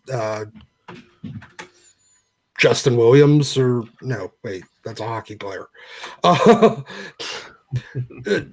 You know who I'm talking about. When he had his early Top Cow and Image and Marvel inkers. Mm-hmm. So it's kind of, I don't know. I mean, we haven't seen Todd's interior work in 20 some years. So let's find out on Spawn 300. Yeah, it's going to be a really great book. And Capullo and Snyder are going to be on that as well, which is really exciting. Doc, so I know you're on a break from new comics, right? Yes. So what about all this passion you're hearing for Last Night on Earth? Has it piqued your interest? Or is this something you're going to look for, maybe down the road? Probably not. Oh man. I don't care about I've decided I just don't care about moderns anymore. I mean, I still have it'll be modern. Yeah, well, I still have a couple of months worth of stuff that I had already pre-ordered, that I had already paid for, through my LCS, and that has my pull list, but I don't even go to any of the other local shops unless I'm looking for back issues at this point. I don't even bother to look at their new bookshelf. What about when it becomes a back issue? Will you be interested in it then? Oh, I mean, the minute it hit the shelf, it's technically a back issue. But I honestly, I don't know. I mean, nothing. Okay, great. It's Snyder and Capullo. Again, Scott Snyder has me blocked on Twitter for no apparent reason, so he can blow me. That sucks. I feel you on that. So I just don't care. That's the thing. None of these modern stories, none of it enthuses me. Mm-hmm. I kind of knew it whenever they announced the X-Men cancellation, and I said I'm fucking done. That the rest of new comics was gonna go with it, and it within a week, all of my interest in new stuff, because that was right around the time that they released the solicitations, and I looked at the solicitations and went, nothing here looks good. I don't care. Your feel spots weren't engaged. Yeah, everything just went cold and dead inside. Mm-hmm. Like my eyes and heart. Yeah. What if the new X-Men's amazing? Is that going to bring you back? Don't care. It's a relaunch.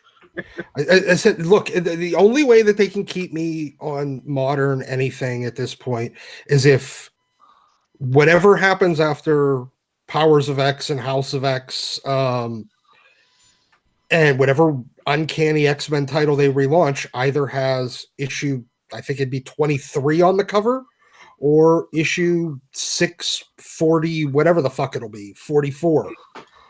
If it has one of those two numbers on it, I may be interested. If it has number 1 on it, I won't buy it, and I'm done with new comics. I know that the real question, Doc, is how are the burgers? Yeah, they were delicious. You're already done? We didn't even. You left us on a cliffhanger there. Oh yeah, no. I I ate the shit out of like trying to give me burger blue balls over here, man. Yeah, that's good. Yeah, I wasn't showing off the finished product. That was all me. All right, so back on the comic books, Pele. I know your shipment of Last Night on Earth got fucked up. What happened, buddy? Typical Diamond bullshit. I got about half my order, so it's I got half my order. I ordered 40 copies, got 20, and the Diamond does what the Diamond does. So they're like, oh well. I said, well, I got 20. You claim I got 40, but I got 20. They're like, oh yeah, well we had some issues with the ship or whatever like that. So, I'm like, well, am I going to get my other 20 issues? And they're like, oh yeah, we're going to send them to you. And then I'm looking on the system and I'm like, it says that it's already, the print run's already, the print run's already gone. Mm-hmm. Okay. Well, we'll be able to get them to you. I'm like, okay, I'm not holding my breath. So, wait, is your money just gone? Poof?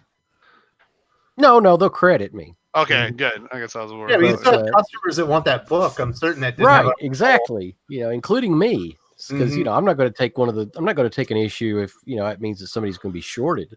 So I mean, I've still got three or four customers that aren't getting the book. So because they there's 24 or something like that people on the pull list. So it's like, okay, well, that's great. So was that a wide-ranging problem, or was that just a you problem? Oh, that's wide-ranging. Wide-ranging. Lots of people didn't get all their books. Yeah, pretty much any store that isn't like, Midtown or something like that probably got shorted. So that sucks. Well, the thing is, they just didn't anticipate, so probably underprinted. That's crazy because Batman Damned went game busters. I think they sold out in days, right? People are thirsty for a good Batman story too, so you think they would have just printed like crazy. Well, they're so nervous right now as far as overprinting, and the comic industry right now is so unstable that even something that looks like anything that looks like an absolute hit, they still have to second guess themselves because it's just a bunch of crap. So I think that probably get a second printing on it.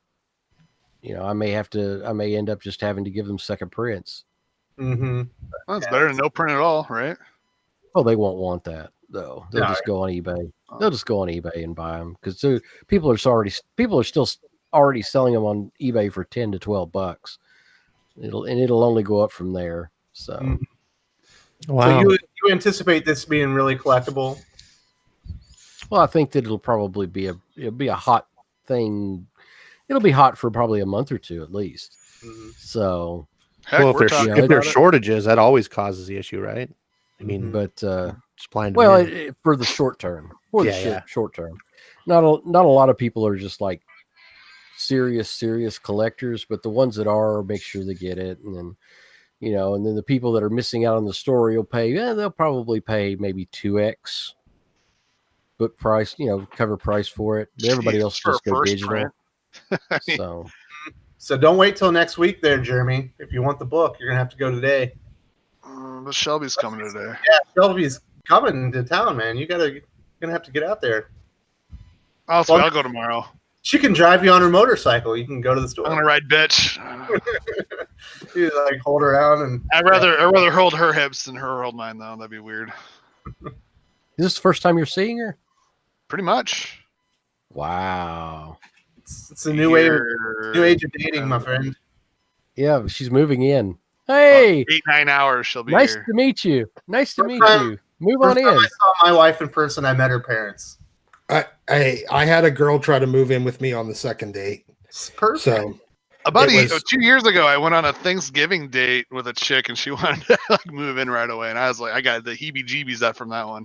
I was like, too soon. Yeah. Took me a week to get rid of this bitch. She was texting me, "Hey, beautiful." I'm like, "You're creeping me the fuck out, lady." Weird. No, you get the heebie-jeebies from some people. Is that a millennial West Coaster problem too? Do you always having ladies trying to move in? No, I haven't had that problem, thankfully. Yeah, Did I lose my millennial status? Thank God. Oh boy. No, you're millennial, but you're not a no. You're what are you, a Dakota Territory guy? Yeah, there we go. So the next Black Label book on the list is going to be Frank Miller's Superman Year One. Dylan, we haven't talked about this, and you're the Superman guy. What are you thinking about this? Are you excited? The one thing that I'll say that's good about this was John Romita Jr. had a great interview. Like he hyped that book up how everyone on a book should hype it up. He's talking about like it's complete BS. Like he's talking about how it's like the best book he's ever done. He's so excited. Thinks it's going to be amazing. Like he did a great job in an interview I read of like hyping it up. Don't believe a word of it. Frank Miller is like he's written like one of the worst versions of Superman ever in Dark Knight Returns. It's terrible. Oh, and blasphemy. It was awful. That version of Superman was terrible, and I don't think there's a bit of a bootlicker in that series. It's just Mr. President, what can I do, whatever, and then just had Batman holding by the. It was terrible. I'm gonna need you to kill people. Is that cool? Like, okay, anything for my country. And it was just awful. And then He wasn't killing people. I don't think Frank Miller has really any grasp of Superman. Maybe I'm wrong, and that was back when Frank Miller was actually a good writer. What do you think modern day Frank Miller's going to do? You're killing me. I think modern day Frank Miller. I'm loving this. Modern day Frank Miller is just nuts. So I don't. To stand up, my keyboard would flip on the ground. Sorry, guys. I have no faith in modern day Frank Miller. I just all right. Ash, change his mind. I'm sad right now because 95% of what comes out of Dylan's mouth, I'm like, dude, that guy's right on. Like that's exactly what I think. And then he's so off on Frank Miller.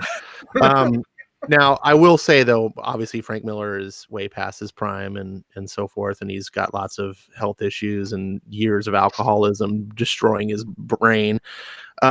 So, unfortunately, we don't get the great Frank Miller of old, and I do not expect this to be as good as Last Night on Earth even. But I'm excited. I'll take Frank Miller at 25% over most of the comic book industry. And I do think Frank Miller is a student of comics. The guy is reverent. He holds all these characters in such high regards. A lot of people, I think, mistake his take on Superman from the Dark Knight series and stuff. I don't think he's going to bring that Superman at all to the table. I absolutely have faith in Frank Miller's handling of characters to be maybe not hyper accurate because the guys from the 70s and 80s and characters today aren't the same, and so it might be a different version of that, but I don't think it's going to be disrespectful the way like we see in Heroes in Crisis and what Bendis is doing. It might be slightly off what we're used to, but it will be respectful. I think it'll be a solid story, and what I've seen from a couple of the pages has that classic Miller dialogue and paneling and the way he tells the story visually, even though he's using John Romita Jr. to do the actual drawing duties. But I'm excited. Like I said, 25% Miller is still going to be better than most of the shit that's out there today. So what is I just have a question for everyone. What do you guys think of John Romita Jr.? Because I always see mixed stuff on him. Like some people like him, some people don't. I personally think he's fine until you get to the face. Like if he's drawing Spider-Man, looks good, but when he has to draw someone's actual face, it doesn't look human. It looks weird. It's when he ever draws a kid because they always look like some kind of a giant head. Like I don't know, these kids look off. They don't look like kids to me. But other than that, take them or leave them. I guess I don't really have a negative opinion about him. Other than that kid thing, that's about it. He's got a style that I think you just either like or you don't. Like I agree, his faces look kind of weird and stuff, but it kind of grew on me. Like back in the days when he was doing like Kick-Ass and stuff, like that was when I liked him the best. That era of, I think he's starting to slide and his style's getting a little wonky, but yeah, it's all right. It fits Frank Miller. So Paley, as the elder statesman of the panel, what's the definitive word on John Romita Jr. or Senior? I'm sorry, Junior. Sorry, right back. You mean just overall his career? Does he have a problem with kids' faces and heads? What's your opinion on his art style? What do you think? Just your personal opinion. I don't think he is what he once was. I don't think that he. I think he was better.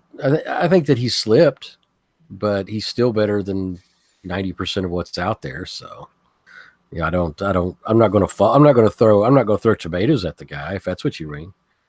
So, are you excited about Superman Year One with Frank Miller? Sure. Yeah, I think they could do a lot worse. But, so you're in the middle because Ash thinks it's going to be amazing. Dylan, no, I did not say that. Come on, I'm really excited as a Frank Miller fan. I'm just hoping it's good. I want it to be. I don't think the art is going to be. I don't think that the artwork is going to be my main concern. Mm-hmm. I'll put it that way. Yeah. Because although I have a profound amount of respect for Miller, this last decade has not been his best work. So, yeah, everyone, because I've been I tried to read Alan Moore's latest League of Extraordinary Gentlemen.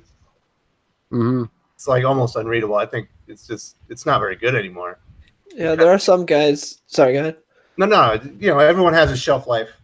Yeah, there are some guys that just can't do it. I wouldn't anymore. say like 20. He's at 25%. I think it was Ash. Somebody said I don't think he's at 25%, but I think that to not agree that he's probably lost a step is Oh yeah, I think everyone will admit that. Definitely wearing rose-colored glasses if you think that, but I still think that he can do a very competent job at carrying a series like that. So, So Doc, should people be worried about John Romita's kids' heads? Are they too big?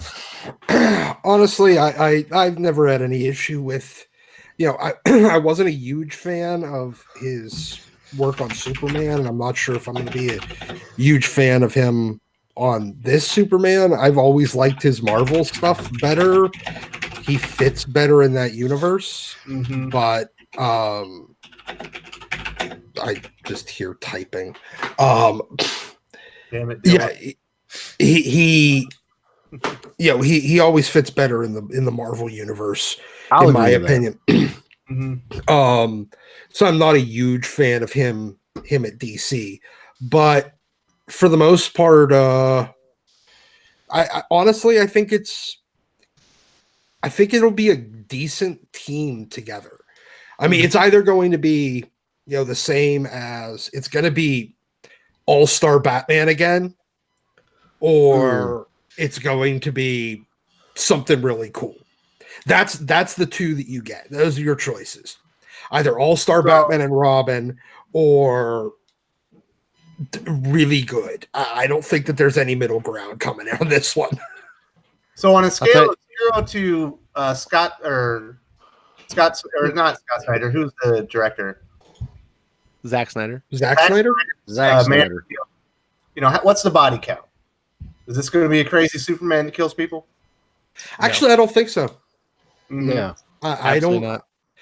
I don't think Miller's gonna do that. I think he's gonna play it very, very straight on this. And well, I mean, look, as good or not good as Dark Knight 2 and 3 were. The Superman that was in that was not a killer. He wasn't a killer in 1 either. No, he really wasn't. And I think you're going to get I think he'll end up being maybe slightly less Boy Scoutish. Well, this is year 1, right? Yeah. I mean, this is like Batman year 1. I mean, you're looking at very naive, probably very starry-eyed Superman that has, aspirations of being the best he can be, instead of a Superman that's kind of beaten down a bit by what humanity can be. Yeah, so. I honestly I think it'll be all right. It's going to be I guess it's what, teenage or maybe 12-year-old Superman. I don't know how the hell old he is in this. I thought on the cover he looked like he was a man, right? I think it builds up to that. I think it starts like 12 years old, then high school, then like goes to actually being Superman. Okay. So I don't know if it's going to be. I didn't know if it was going to be like post Fortress of Solitude or.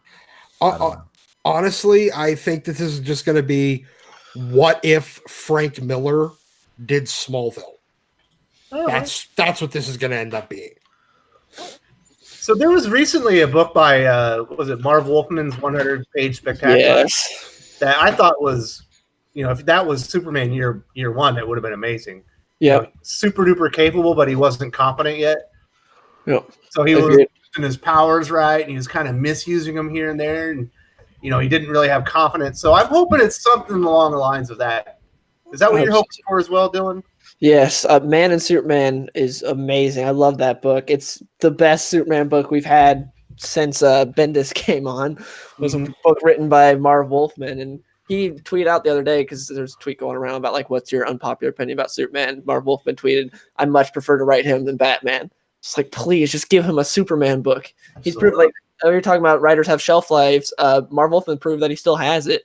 Please just let him write a Superman book. Yeah, I wish we. If we don't get a Clark Kent high school girls shower scene, considering the fact that the way that Frank Miller is, I'll be deeply disappointed.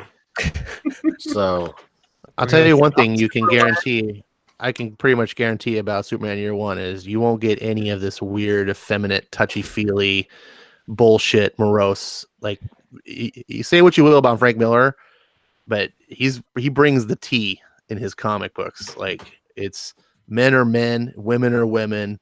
It's old school. There's none of this crying on each other's shoulders and sitting around eating food and talking about your feelings. And they're deconstructing. I'm start calling him Frank Miller. Then he's got the high tea.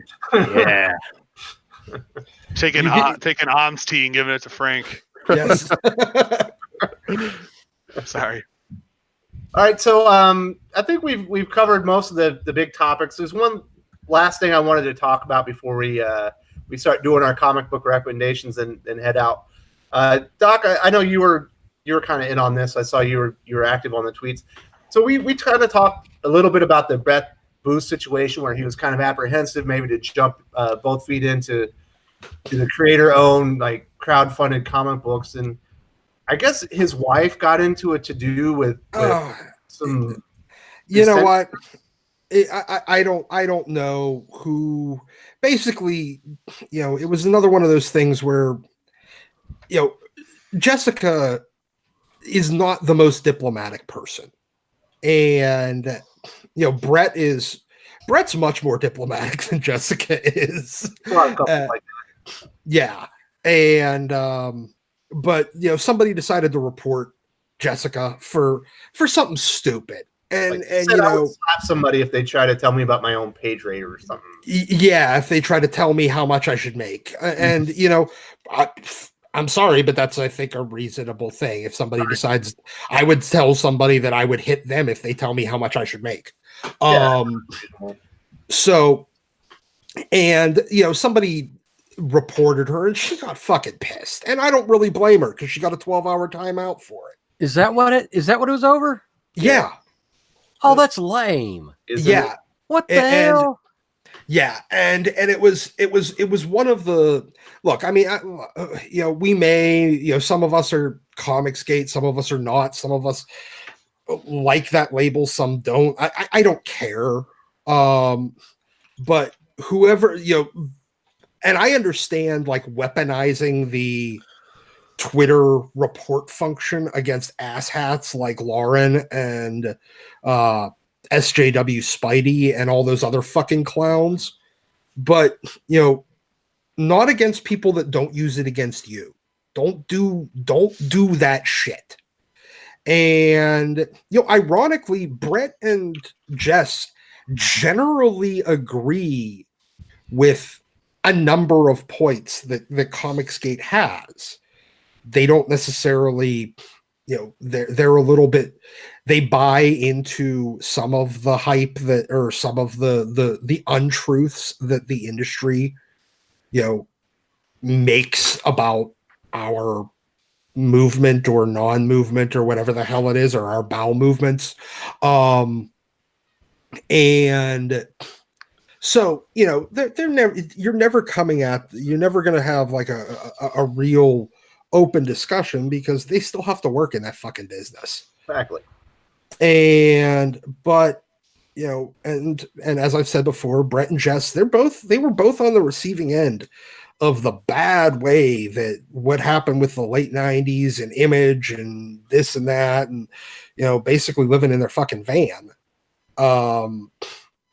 So I understand them being apprehensive about jumping in, and that a lot of the people, you got Ethan, you got Zach, you got Mike Miller, you got John Malin, that have all made, and Doug TenNapel, that have all made a lot of money.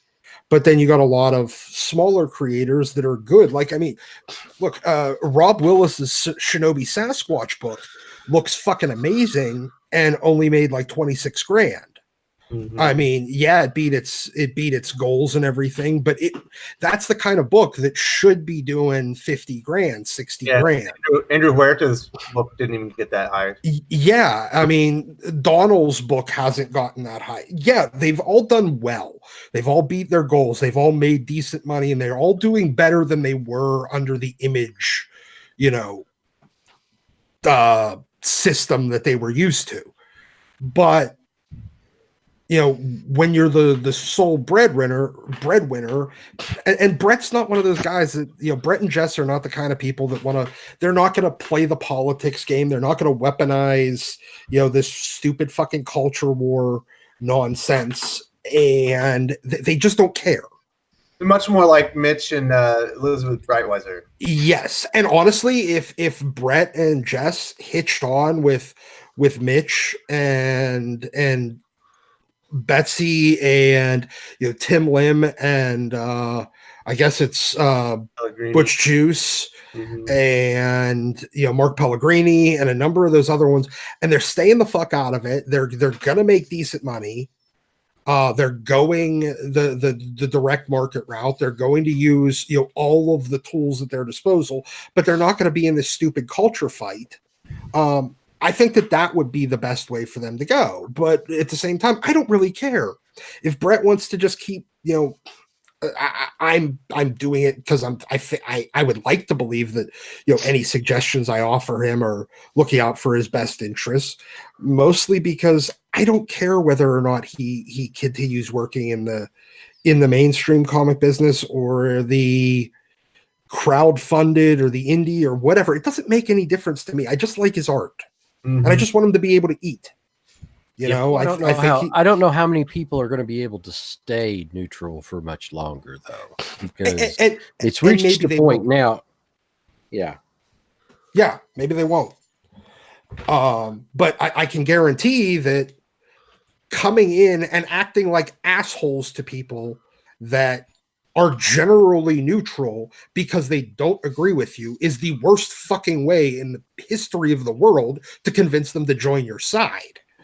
Who was it that reported her? I don't know. But there was a number of people that would, Brett said, I'm not ready yet. Even if I want to go that way, I'm not ready yet. I haven't made a decision yet. I'm not ready yet. Yeah, Zach did a whole video on it. Yeah, and at the end of the day, he's not fucking ready yet. Mm-hmm.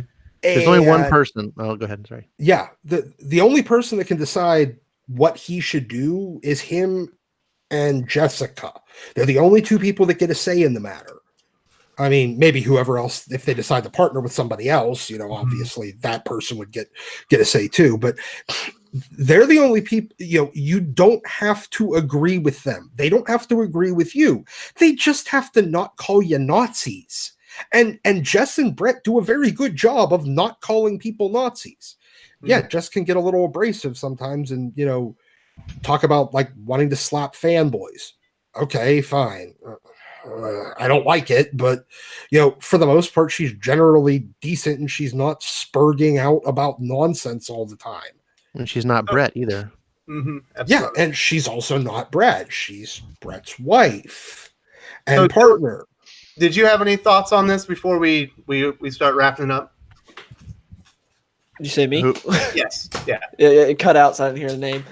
I just think hounding Brett Booth is just no sense in doing it. I really like Brett Booth. I think when it comes to comic book Twitter, he's kind of a breath of fresh air because he's so just in his own lane instead of like clinging to some ideology. He's very much just, here's what I like. And he's got probably the most interactive Twitter account of like any comic book pro.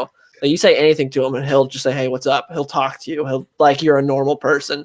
And so that's really cool. And I think just this is the easiest way to drive him away. It's just a lot of people that I don't get what their goal is or what they're trying to do here, just hounding him. And yeah, of course, reporting her for saying something it's just stupid. I don't get it, especially because it's the same people that call other people snowflakes. And then she says something and you report her. It doesn't make any sense. It's stupid. It's pointless. Yeah, pretty benign stuff. He's what comics should be. Mm-hmm. Like, we shouldn't be. CG Comicsgate had a purpose in the beginning, a couple years back, and Marvel was just rampant with all these pros at Marvel, just slinging insults and BS to fans while they're sitting here making these trash books. There was a reason for a time. I mean, okay, yes, they still. I mean, it was rampant before. Like they try to keep it on the down low a little nowadays, but there was a point where that fan rebellion was warranted. Right. And you can make an argument that it's still needed, but instead what it's happened is it's turned into this new sort of identitarian politics of just being on the opposite side. So now there's like CG and then there's anti-CG. And it's like, look, guys, just remember that CG started because we just wanted comics not to be shit. And we didn't want these people being a bunch of assholes. So turning into assholes in return doesn't accomplish anything. We just want people to be like Brett Booth. So why are we now giving people like Brett Booth a hard time? He should be the guy we're like, yay, be like him. Like, I don't get this. Yeah, I'm not seeing. I'm looking at the Twitter. I'm looking at Twitter. I'm not seeing where people are really giving him a hard time. It was like it died down about 3 or 4 days ago. He tweets a lot, so it can get lost easy. Yeah. I'm just not seeing it because I'm like, I'm seeing where he's kind of addressing some things and people are talking back and forth, but I'm not seeing real hostility here. So I don't. Well, I think it might have been more directed at his wife, but I saw a lot of the aftermath stuff, but we probably don't have enough time to get into a big Comicsgate debate, but we're going to start putting a bow on this. I just want to thank everyone if you're watching right now for all the support. I'm almost at 500 subs now. I think I'm 3 away. I really appreciate everything. If you give me likes, your comments, I always appreciate it. I try to respond to all of them. And I want to shout out, I think it's Tevia Smolka. He's a big supporter of the channel. He's got his own YouTube channel. He's going to be a special guest next week on the channel. We're really excited to have him on. We're going to have a lot of fun with him. And with that, let's do our weekly comic book recommendations. Doc, what are you recommending this week? Literally anything before 2011. Nice. It's a lot of options. Jeez, you're gonna pick one. Okay, all right. You want just one? Did you read anything this week? Yeah, I was. Tell me about that book. Yeah. I was rereading Extinction Agenda. Nice. Ooh, good stuff. Because finish your reviews on Ash's channel on that? Yeah, we are. We just haven't gotten around to it. I had a busy week. I actually may be down to do that maybe tomorrow or maybe Monday. I'm gonna be driving to Louisville, so maybe I'll do it as a car in the car ride. That'd be interesting. Don't kill yourself for man. So, all right. So I guess it's Extinction Agenda there. Classic X-Men storyline. All right, Jeremy, what are your recommendations this week? You got anything good for the channel? Here's everything I bought this week, and I'm actually this is like the most new comics I bought in a long time. This was a very good week for new comics. It was a good week for new stuff. You know, I feel dumb for not picking up Turtles now. Everything that's Turtles now. You guys have convinced me. So I don't even know what Urban Legends is. I'm buying it. I don't care. And everyone, like I know Bass isn't here, but everyone should be getting on the Spawn train right now. Absolutely. Okay, get on the Spawn train. And, there will be a double review on the channel on Monday of Spawn 296 and 297, the history of Spawn. I know you guys already talked about it, but look how good this cover is. Look how good this cover is.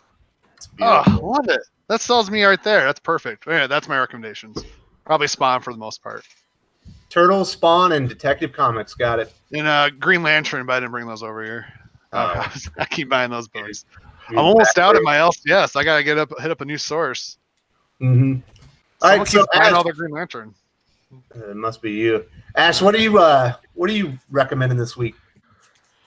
For the Wednesday that just came out, I think we hit the nail. I hammered it home. Batman: Last Night on Earth is, if you just like Batman, I mean, it's just a unless you hate Batman, you need to buy this book, in my opinion. Doomsday Clock, of course. If you're following that, you don't even need a recommendation. But this stay in your lane. Only one. What? Jeremy got like 5. No one likes Jeremy's. Yeah, but I'm missing a finger. Nobody cares what Jerry's. I'm just kidding. So I get that special privilege.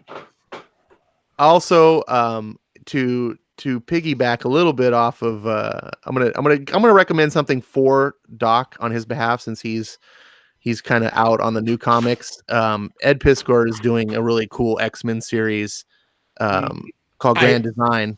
And I already have it on the way. And so even though Doc won't recommend it, it's covering Extinction Agenda era stuff now, and that's something. And I don't like to recommend Marvel books, but I think that's the one thing. And then this upcoming week, pick up Batman Teenage Mutant Ninja Turtles, and Birthright comes out of hiatus. Birthright, Josh Williamson, amazing. Awesome. So Dylan, you got any recommendations for the channel? Of course, Last Night on Earth's great. Doomsday Clock number 10 is great. Don't sleep on Detective Comics Annual number 2. It was really good, even though it kind of got overshadowed by the other books. But currently I'm reading the Hex miniseries from the 80s, which was where Jonah Hex got sent to a Mad Max-like world. And it's so good. It's like 18 issues. I'm like halfway through it right now. It's great. Jonah Hex meets Mad Max. And I loved how they ended one of the issues. I tweeted about it, where it says, next issue, Hex becomes a pacifist. And it's like, just kidding. He's fighting killer cyborgs. It's just so great. I like the era. It's great. I love it. It's just I picked up a Hex number 6 for like $1 at my LCS a couple weeks ago. Didn't know what it was about. Just grabbed it, saw it on the dollar rack. It's so that looked familiar. I had to go check that out. Cool. Glad you're liking it. I guess I'll enjoy it when I finally get around to reading it. Yeah, it's really good. Awesome. Thanks for great recommendations. Pele, what's the store recommended this week? Store recommendation was, of course, Doomsday Clock. And I would have been Last Night on Earth, but we got shorted. So screw Diamond right in the ass. Yeah, definitely Doomsday Clock. From Marvel, I'm going to go with Immortal Hulk because it's consistently just fucking awesome. So yeah, DC. Like every week I hear that one. Like I do. Well, no, okay. It's bi-weekly. Okay, yeah, fine. Okay, but one from DC's Doomsday Clock, and Marvel be Immortal Hulk, and that's it. Awesome. So on the chat, End of Thought is saying Radically Ronin Ragdolls, which is a TMT offshoot. So that's awesome. You should read it. Dominic Powell is recommending The Wildstorm, Isola, Josh Williamson's Birthright, and Battle Angel Alita. Also, Last Night on Earth and Doomsday Clock 10. Excellent recommendations. Oh, and Dial H for Hero from 2003. So most of the really good stuff that I wouldn't recommend has already been covered. But this week, I don't think anyone even realized it, but Brian Edward Hill has a new series that came out from Boom Comics. It's called Angel. It's based off of the series that spun off of Buffy the Vampire Slayer. I read the Buffy series. I didn't like it. But this one's actually really good. How Whedon is it? Hey, man, it's got Whedon in there, you know. But it's actually a really good series, or at least the first issue is. The art's not the greatest, but Boom kind of has that reputation. But the writing's really good. Angel seems really cool. I like the way they're going with it. Well, if I remember correctly, Boom pays about $75 per page for inked and penciled art. Okay, well that makes sense. So it's fucking cheap. Mm-hmm. Yeah, so the art doesn't stand out, but the story's really good. And if you like Brian Edward Hill, I suggest you check it out because it's really good. And he's about to quit the industry. This is his last year, so this might be your last time to get a new Brian Hill series. Also, I want to remind everyone that the Incredible Hulk Last Call comes out next week. Be sure and grab that on Wednesday. It's going to be a hot item. It's a one-shot from Dale Keown and Doc. Who's Peter David. Peter David. There we go. And also, Black Cat #1 comes out with the awesome J. Scott Campbell cover. Yes. That's spitting right out of Amazing Spider-Man, which has been amazing. Yeah. So with that, thank you very much. We're going to say goodbye to the panel. Jeremy, if people want to follow you after this show, where can they find you, buddy? I wouldn't recommend it, but you can go find me on Twitter at -1digit. That's about it. Oh, that's sexy. Doc, where can people find you, buddy? You can find me on Twitter at ScienceJesus. You'll be able to find me eventually when I start actually doing videos, just doing my X-Men thing here, but I still haven't gotten around to it. I am going to create a nice little corner for you to stay on my YouTube channel. If people want X-Men content, you can do all that you like there. All right. Okay, Ash, you got a big YouTube channel. Where can people find you, buddy? You can find me on Ash on Comics, 3 words, Ash on Comics, pretty simple to spell. And you can find me on Twitter at Ash, and then the number is 1138. Yeah. Thanks for watching. Perfect. And Pele, can people follow you? You can find me on Twitter at @just_Pele. I tend to get a little political there, but if you really just want comic stuff and comic covers and that kind of thing, then you can also reach me on Instagram. It's the same, @just_Pele. And I'm going to be doing some YouTube stuff. I think I've talking with Wes. I'm going to be having Pele's Comic Hour that I'm starting to write scripts for and stuff. So it'll be something interesting to check out. Yeah, going to have lots of great information Hopefully. for comic collectors and the comics market, right? Mm-hmm. Yeah, it's going to be mostly just the collecting hobby, not so much the storylines. As far as that's concerned, other people pick up that slack. This is largely going to be for picks for investment, and not necessarily speculation, but investment potential. So awesome. So last but not least, Dylan from Real Comic Book Gamer. I just want to say thank you very much. You've been on the channel for 2 weeks in a row. I know you're a busy guy. You got a huge channel. You got a Twitch stream. Got lots of supporters. So I thank you for coming on my tiny little channel on YouTube and talking comics with us. It's been really great. You're, of course, welcome back anytime you want. Hopefully there will be another big story come up that you'll want to come on. But I really appreciate it. And if this is first time people know who you are, where can they find you and support you? Find me on Twitter at @the_RCBG, and then on YouTube on the Real Comic Book Gamer. I haven't posted in like a week or so, but I'm working on my Heroes in Crisis video right now, which I'm trying to make that really fun because there's a lot of Tom King gives a lot of material for that to be a fun video. He's my muse. Yeah. And if people want to follow you on gaming, it's Twitch, right? Oh yeah, Twitch, same as Twitter, @the_RCBG. Awesome. So that'll be the show. Thank you everyone for joining us. Really appreciate all the interaction with the comments on the chat. And Salamat Po. I'm out. Later. There it is. Bye, everyone. Good.